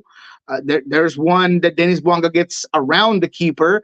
He just puts the ball far too on the outside, and he gives Nathan time to recover and block the shot. But quite honestly, I thought this game was going to be 3-1 or 4-1 at the end of the 90 minutes. What did help was adjustments. When you brought in Pedro de la Vega, you gave this team a little bit of relief. I thought Raul Ruiz played very well as a second striker, and that's another silver lining for this team in that game 1. We're not going to overreact. We're not going to do that. But just in the senses, in the general lines of this game, I was concerned. And the only 2 good things about it was Pedro de la Vega and Raul Ruiz being very sharp and maybe being a little bit unlucky that he didn't get one in the back of the net. Seattle's going to need that because you saw Jordan Morris. I hate to say it again. I don't want to be that guy. But finishing is not his strong suit. He's a very good player, does a lot of things right, but finishing is just not his forte. Jarrett, go for it. Yeah, of the teams from this weekend, I know we're not overreacting, but let's do that. From the teams of this weekend, is there anyone you're really concerned about from just one game that we've seen? Well, there's a lot of teams I'm concerned about. That's a good one. That's an easy one. I'm glad you asked that because, like San Jose, despite them starting off with a goal, they just look like they have no talent. And I was looking at my notes, and so many players out, not enough in. Montero gone, Hopi gone, Trauco gone. All of these players that were some of the talented guys, some that gave them a little bit of a different dimension, no longer there, and they don't bring enough players in. I thought that they got a very opportunistic goal, and after that, reality hit. And I'm just concerned about that team, as well as Austin, that in a very similar sense, we talked about it before. We knew it was coming. It was not surprising, not shocking. But on the field, man, they just look like shark with no teeth, and they're just not scaring anybody with that lineup. Lucky for Seattle, they get to host them this week. Colorado. Again, we don't want to overreact on game 1, but 4-0 at halftime, I mean, makes anyone scratch their head, right? I mean, I don't care if you're Chris Armas or if you are Pep Guardiola or whoever, a coach goes down at halftime with 4 goals, and it's concerning to anybody. So that was tough. I thought that the team looked out of sync. It looked flat-footed, very linear. There was no counter pressure, no pressure. It just seemed like they were out there just for the picture, man. I mean, it was tough to watch. Vines was bad. I thought Stefan was bad. I thought Mihagovic, I didn't know where he was at. I had to keep rewinding and freezing to find number 10 because I just didn't know where he was at. So those are the three teams that I think were most concerning because of either how the game played out, or I just don't see how it can get better week to week, at least not into the transfer window of the summer. And our long international nightmare is over, Niko. Minnesota United has a head coach. He's not there yet, but at least in name, they've got a head coach. Eric Ramsey, the 32-year-old from Manchester United. He is coming over when he's got his work visa all squared away. And now he's going to be the boss in charge. He took a bit of a parting shot at Eric Ten Hag on the way out the door. But you got a 32-year-old who was looked at by, EFL Championship, a couple of different places. And Minnesota United gets a chief soccer officer. Had to wait for a couple of months for the work visa to come in. I guess he was working remotely. Then you have two substitute teachers. You say you're cool starting the season with a substitute teacher, and now you've got a 32-year-old that, while he's been promising, Welsh assistant national coach, all these kinds of things, he's going to be the new dude at Minnesota United. This is high risk, high reward for Minnesota. Minnesota screams to me the fans are going to be on edge because they're going to be at mid-table all season long, and they're going to be flirting with making the playoffs or not making the playoffs, and they're likely won't make the playoffs. So they're just going to have fans on edge, trying to get in, trying to figure it out. There's talent there. You could see that there's talent there, like Pukki. I thought Fraga had a really good game. You're still waiting for Emmanuel Reynoso. I thought Lod, he's a guy that they missed last season. He played well. There's things to like, but we talked about how difficult it is for you to come in late and start to build your soccer foundation and your concepts and what you want players to do. So you're just delaying, and you're allowing other teams that maybe you could beat now to, get ahead on some points. Lucky for Minnesota, they started with Austin, who's worse than they are. So that's just a good start, but then we'll see what happens here on out. I think that talent could bail this team out individually, right? Just moments of brilliance here and there. But they got to hurry up and get it done. But again, if I was a betting man, I said that this is a mid-table team that's going to be giving the whole very wonderful fan base a heart attack on the last day of the season. Nothing like new heart attacks for our friends at Minnesota. Jarrett, what else is on your mind? You mentioned the Colorado game. I actually wanted to ask you about the other side of that. Just south of you, Phil Neville has apparently decided to start his revenge tour. I wanted to get your reaction to his early days. Hey, I was surprised, man. I really was, right? No Evander in this game, no Crepeau. They had to play with Paredes a little bit higher. Sprejas, their 9. I mean, there was a lot of, I don't want to call them nuances, but maybe mandatory movements that he had to do, that he had no choice to do, and he played out well, man. John Rojas from Soccer Bar, he covers Portland on a day-to-day, and he had said that when talking to Neville had mentioned that he thought Anthony was going to be the best player this season, or the best player that he had in the squad, and boy, did he show that. I mean, he was relentless, he was quick, smart on his positioning. Was he maybe given a lot of space, and the defending, was it a little naive? And yes, sure, you can say that. I mean, when you know a guy's going to cut inside and use that same foot to put it away, and you're just allowing that to happen, all right, well, that's just what you get. But I thought Anthony was very good. Santiago Moreno was very involved. I just think that this team, without certain pieces, looked really, really good. I could only imagine what they're going to look like with Evander on. David Mosquera is a guy that was really good early in the season last year, and then defending was an issue late. A lot of that could have been because of the struggles of that locker room and with Gio and all of these things. So how good is he going to be this year? He's a national team guy. He's part of the U23 and the senior team for Colombia. So there's a lot of potential there. So I think this team has the tools. I'm not a Neville guy. I'll admit it. I was not. I told you that I don't believe in it. And we'll see what happens here on out, because not every game are you going to be able to cruise control with a 4-0 lead. So we'll see what happens. But in terms of the team general senses, I think it's great. Not to mention that they look a little deep, right? They still got Araujo on the bench. I said a little deep, not very deep. Don't misquote me here. So a little bit. They have some pieces that they can bring in case of some injuries. So I think Portland's interesting. I'll definitely be watching. LAG, let me ask you about them. They signed Joseph Paintsil on Wednesday. He goes out there and hit fifth gear. I mean, he just dropped the clutch and he went right into fifth gear out of the blocks. And I'm sure that he might have been feeling it on Monday. And then they brought in Gabriel Peck for 30 minutes. I thought it was going to be the reverse. I thought Peck might get the start and Paintsil might come in and give you 30. But Paintsil from the beginning comes in and he put the pedal to the floor. And if Paintsil and Peck and Puig, if the P3, if that P3 that you can get that can help you out and be a very, very healthy snack can be a meal for LAG, Puig, Paintsil, and Peck could cause some problems. And if they don't, it falls on Greg Vanney.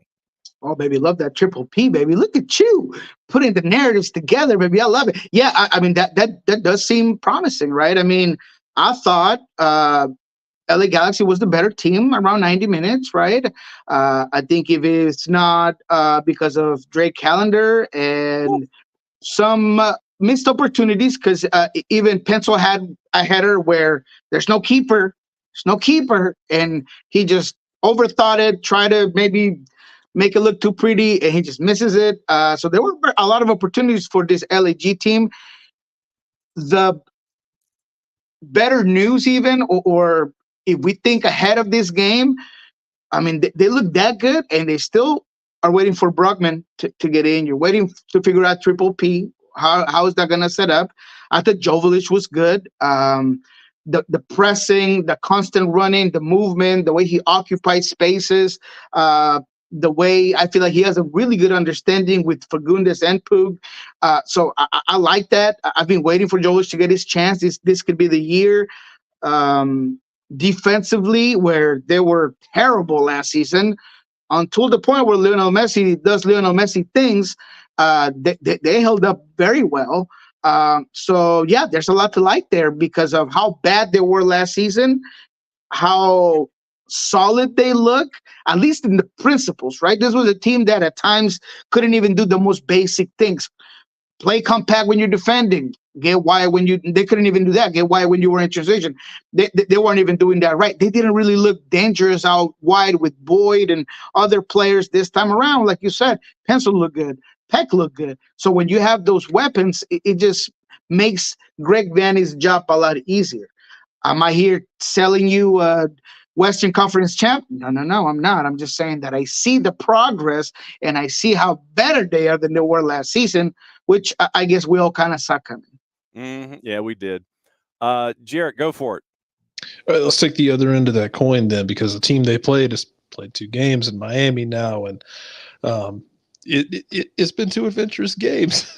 What are we going to get out of Miami in 2024 other than apparently, I guess, theme park rides every week for 90 minutes?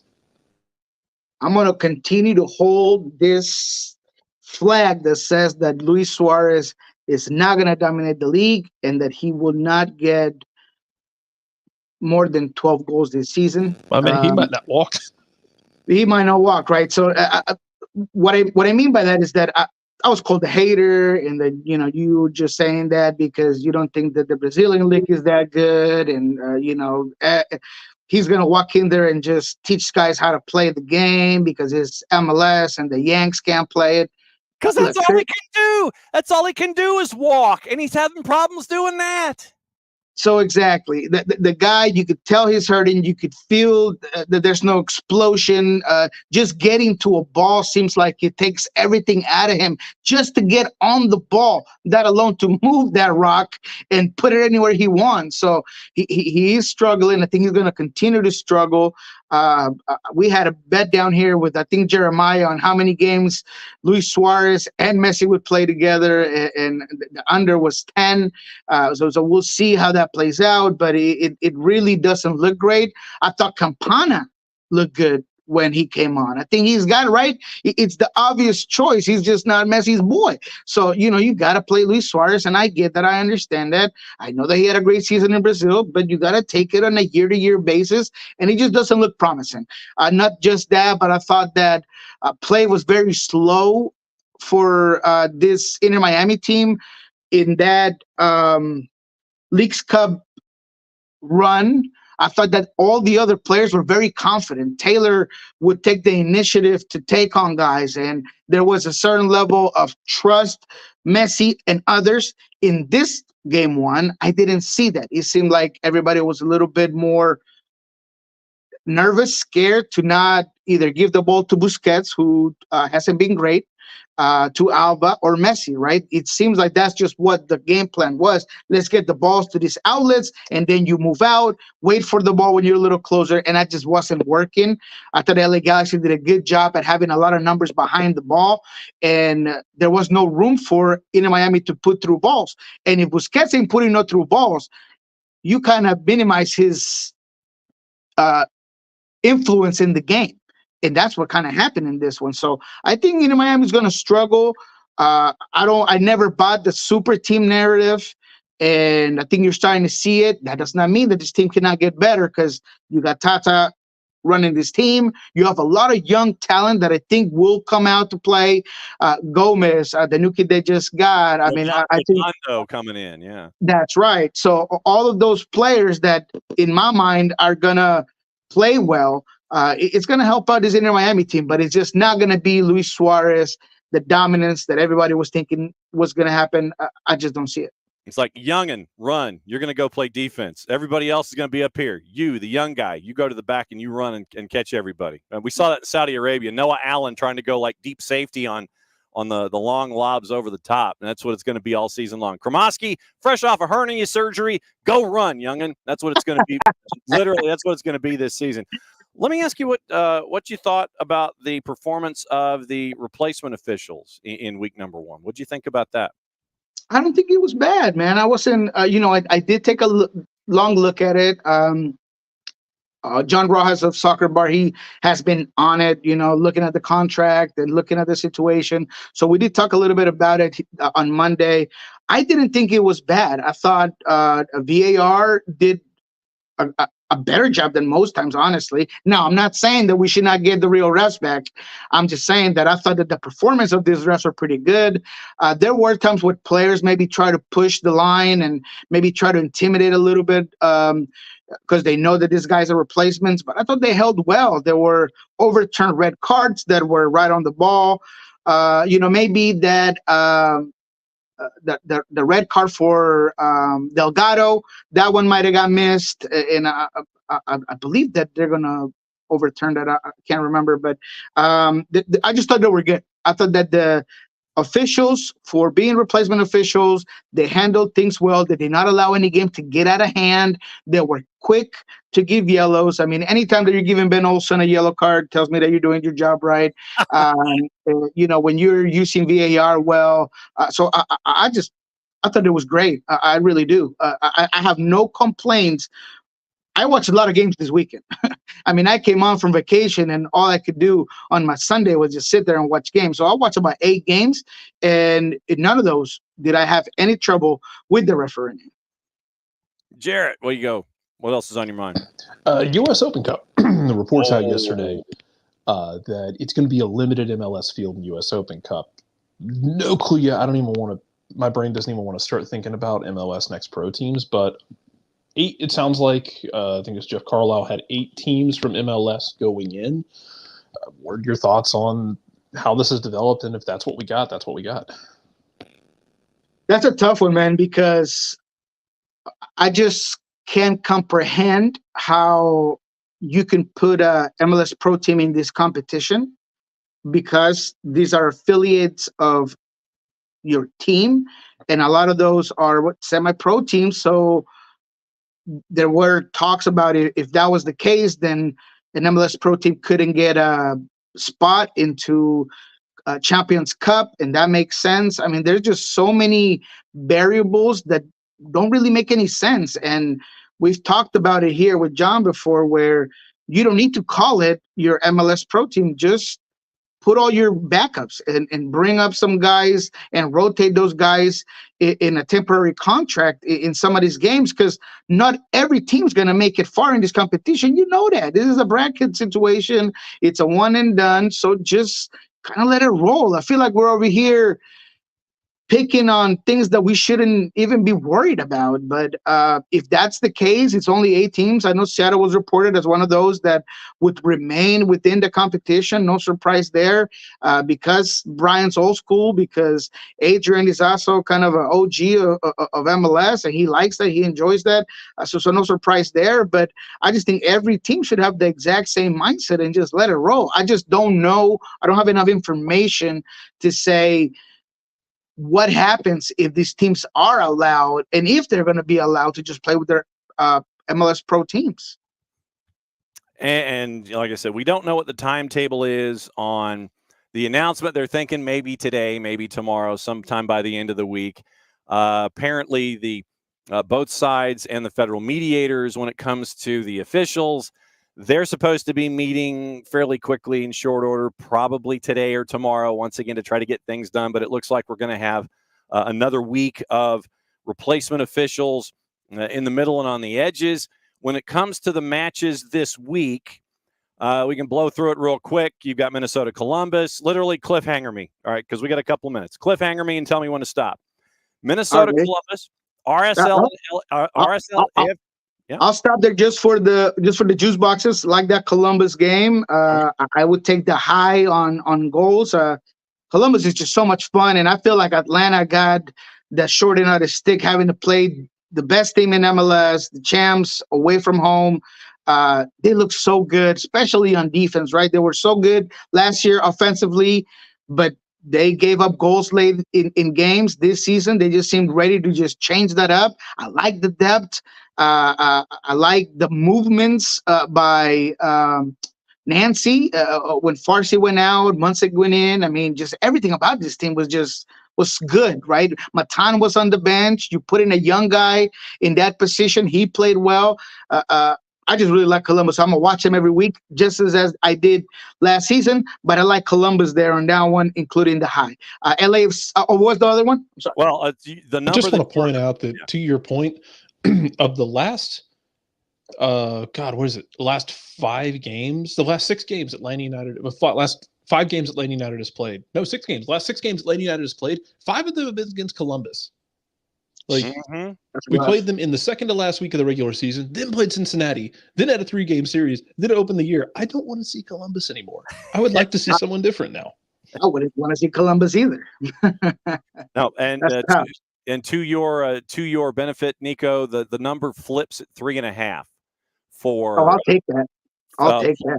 Plus 135, plus 136 is the flip when it goes from minus to plus when it comes to the total for Columbus and Minnesota. RSL and LAFC is another 2:00 start. That's going to be noon at Rio Tinto, and LAFC's favored in that one. And we get the first go-round of Messi and Friends and the Purple Team at 4:30. That'll be a good one. I really like Orlando City. They're my candidate to win CONCACAF Cup. Can't wait to see Muriel really get in the rhythm of things. I think he's an unbelievable finisher, both legs, experienced, with Maguire. What is he going to do? The talent there. The midfield is so solid. Nicolas Todero is in this role where he'll do absolutely whatever you want him to do. In game 1 against Orlando, he started as a 10, then Ojeda came on, he dropped back a line. I just think that this team has a lot of depth. I'm still waiting still waiting for Facundo Torres to be that X factor. He wasn't in game one. I'm hoping he is in game two. But I just really like what Papi and this Orlando team has.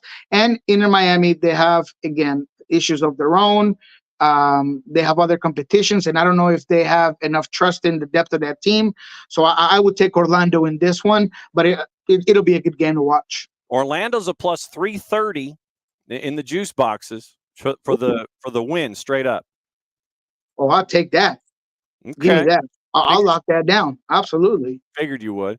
Vancouver hosting Charlotte, Chicago hosting Cincinnati, Dallas hosting CF Montreal, Houston and Red Bulls, Sporting in Philadelphia after Philadelphia had to suffer through Saprissa in the second leg and go through all of that madness. So Philadelphia is going to be shorthanded going to Sporting at a plus 231.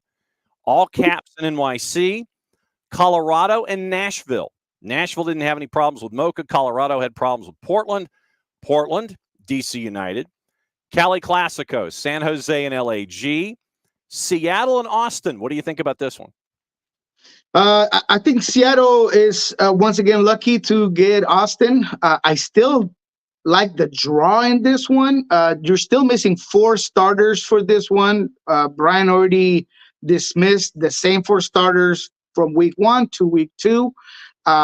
Nathan is not in Seattle. He's in Brazil doing some green card situations. So you'll see Javier Arriaga and Jackson Reagan in this one.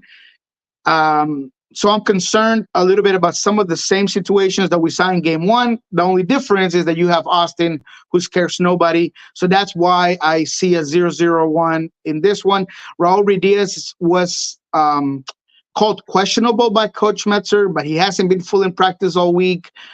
So my guess is that he may be on the bench, and you might start with Danny Masowski or Jordan Morris at top with Pedro de la Vega at the 10, Leo Chu on the left, roll down on the right. That's probably more of what Brian's looking into. But again, if Austin's going to do something in Seattle away with all their issues, is play back, play transition, make it difficult for Jordan Morris to have no space. So I see a draw in Seattle. Okay, that's at a plus 323 in the composite. Last one on the board, Revs in Toronto. Revs, they play tonight in the CONCACAF Hemispheric Extravaganza. They got a 1-goal lead. And Toronto comes to town at a plus 357 to finish up the weekend. That's, I don't want to call it interesting, but I will say that one of the games that I watched from point A to point B, from the minute 1 to the end of the game, was the Cincinnati-Toronto, and I was very impressed by Toronto. I thought coaching-wise, this team was ready to just go and earn a point, and they did that, man. They made it difficult for Luciano Acosta to get on the ball. When he did, he had 1 or 2 people on him breathing down his neck. I know that the Cincinnati team was coming from Jamaica. 5 new starters in the lineup. No Bupensa in this one until late in the game. He was dealing with some muscular issues. But still, I really liked what I saw from Toronto. Bernadeschi playing on the right wing as a right wing back. It worked well. It gave them a lot of depth. It was quick. The other guy, Davy Flores. Watch out for this guy. He's going to be very good in the midfield. He's the guy that's going to have to be the new Bradley for this squad. And he looked the part, baby. I mean, he just physical play, smart on the ball, a ton of coverage of the field, his presence, his IQ. Really like it, man. I think Toronto showed me that they can really do some things. And on the other end, the Revolution, I think they don't have oh my God, he got a red card. Vironi, what's the name of this guy? Yeah, Brioni, and they're looking to appeal it. Yeah, it was exactly looking to appeal it, but I mean, he just 2 silly yellow cards in the last game. I mean, come on, just you're better than that. So, other than Carles Hill's beautiful finishes, I think New England is also kind of in a tough position. So, Toronto, I like another draw there. All right. So, what's going on, Soccer Bar and Pulso Sports now that you're back full?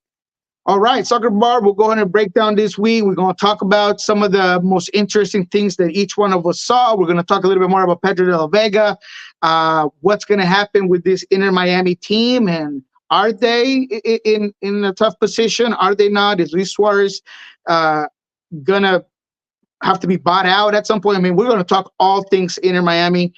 In Pulso Sports, we have Jackson Reagan talking to us, Javier Arriaga hopefully today. I don't know if you guys heard, but the Seattle Sounders have a new signing today. Osvaldo Alonso is coming in for a one-day contract. We need to bring that out. El Corazón de los Sounders. He's always going to be the heart here. So we're going to have a little bit of a ceremony and a press conference with Osvaldo Alonso today after practice. So check that out. That's going to be on Pulso Sports. I'm excited to talk to him.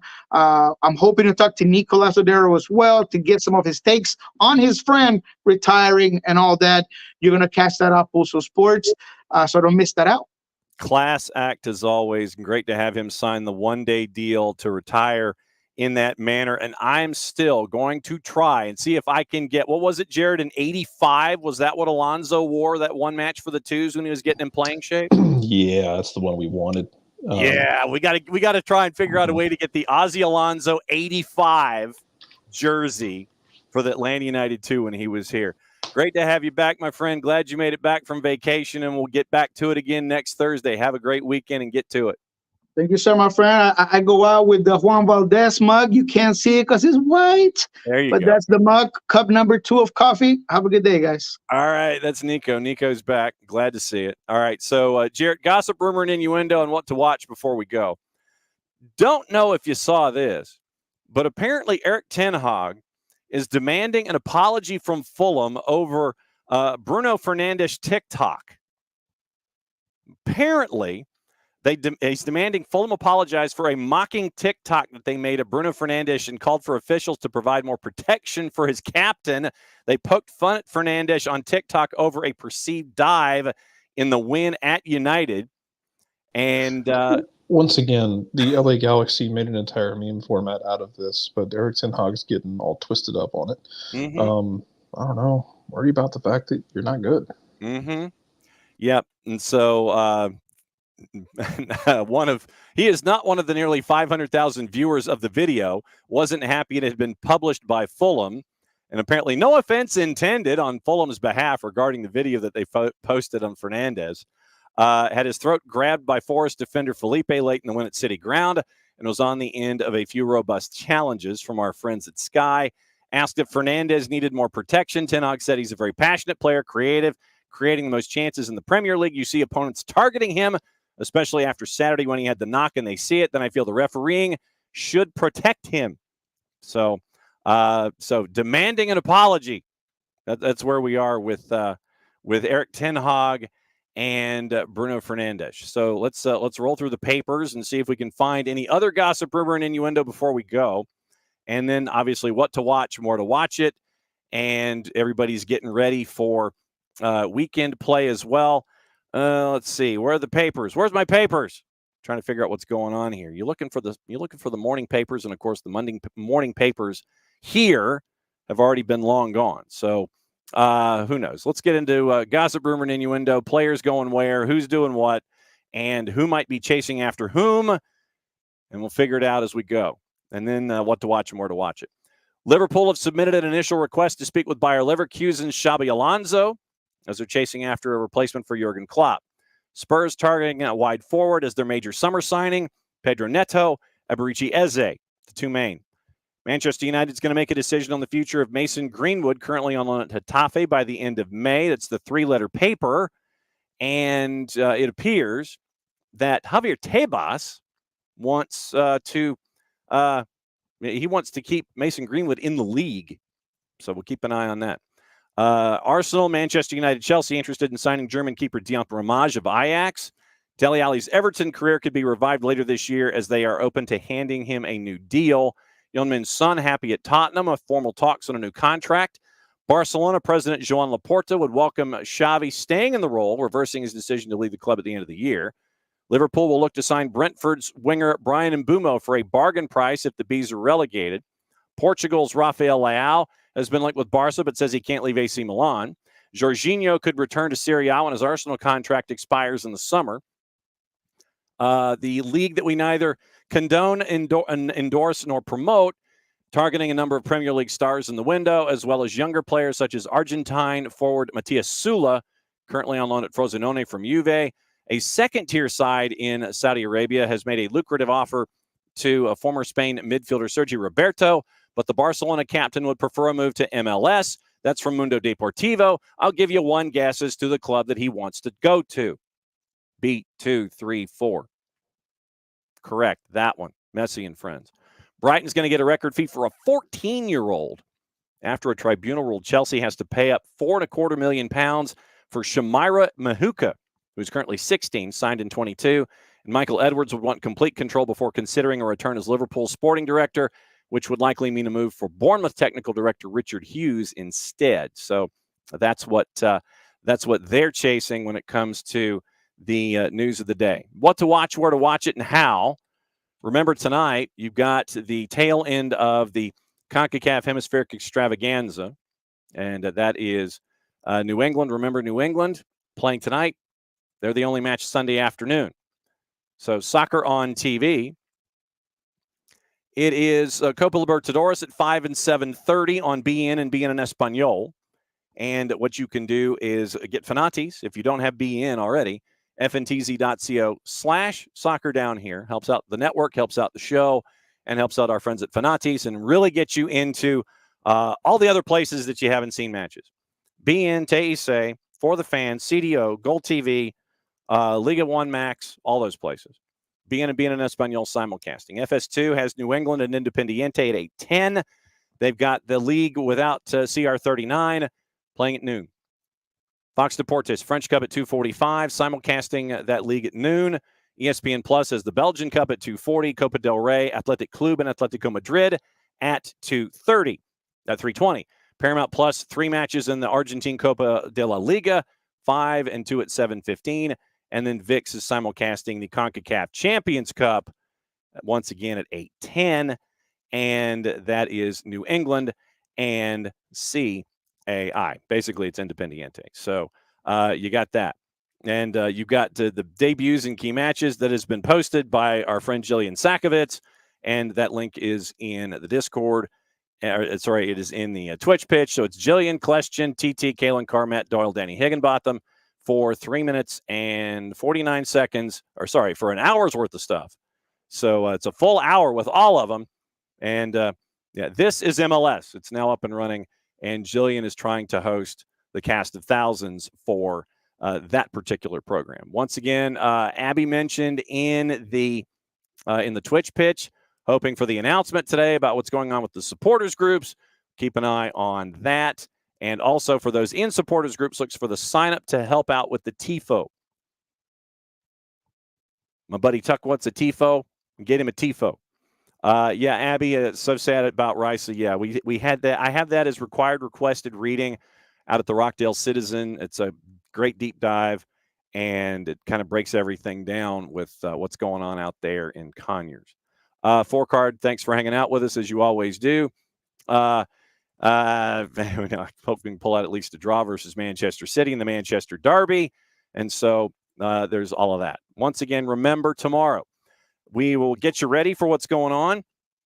Our friends at Beyond Goals joining us at 9:30. Stephen Glass, the head coach of Memphis 901, joining us at 10 o'clock. And 10:30 or 10:20-ish, 10:30 will be the weekend whip around, patent pending, trademark coming. Sooner, hopefully, rather than later. And we'll go through all the matches of the weekend to get you ready for it. And we will roll from there. So it'll be another week of talking stuff. That's the official term. We're getting that much closer to the first home match for Atlanta United. And we will discuss all of that starting once again tomorrow. Atlanta United in the bye. So we get to watch everybody else do their thing. And it'll be fun to do it. So thanks again for going extra time. Wow. And we really did go over this morning, but that's okay. Once again, Alex, before we go, apparently, who is Fort Lauderdale United? Okay. That is the women's professional USL Super League. Okay, that's the Super League in Fort Lauderdale. Got it. Okay. So they now have Fort Lauderdale United. They have a logo and it has been released. Symbol of unity, diversity. Crest reflects the canals.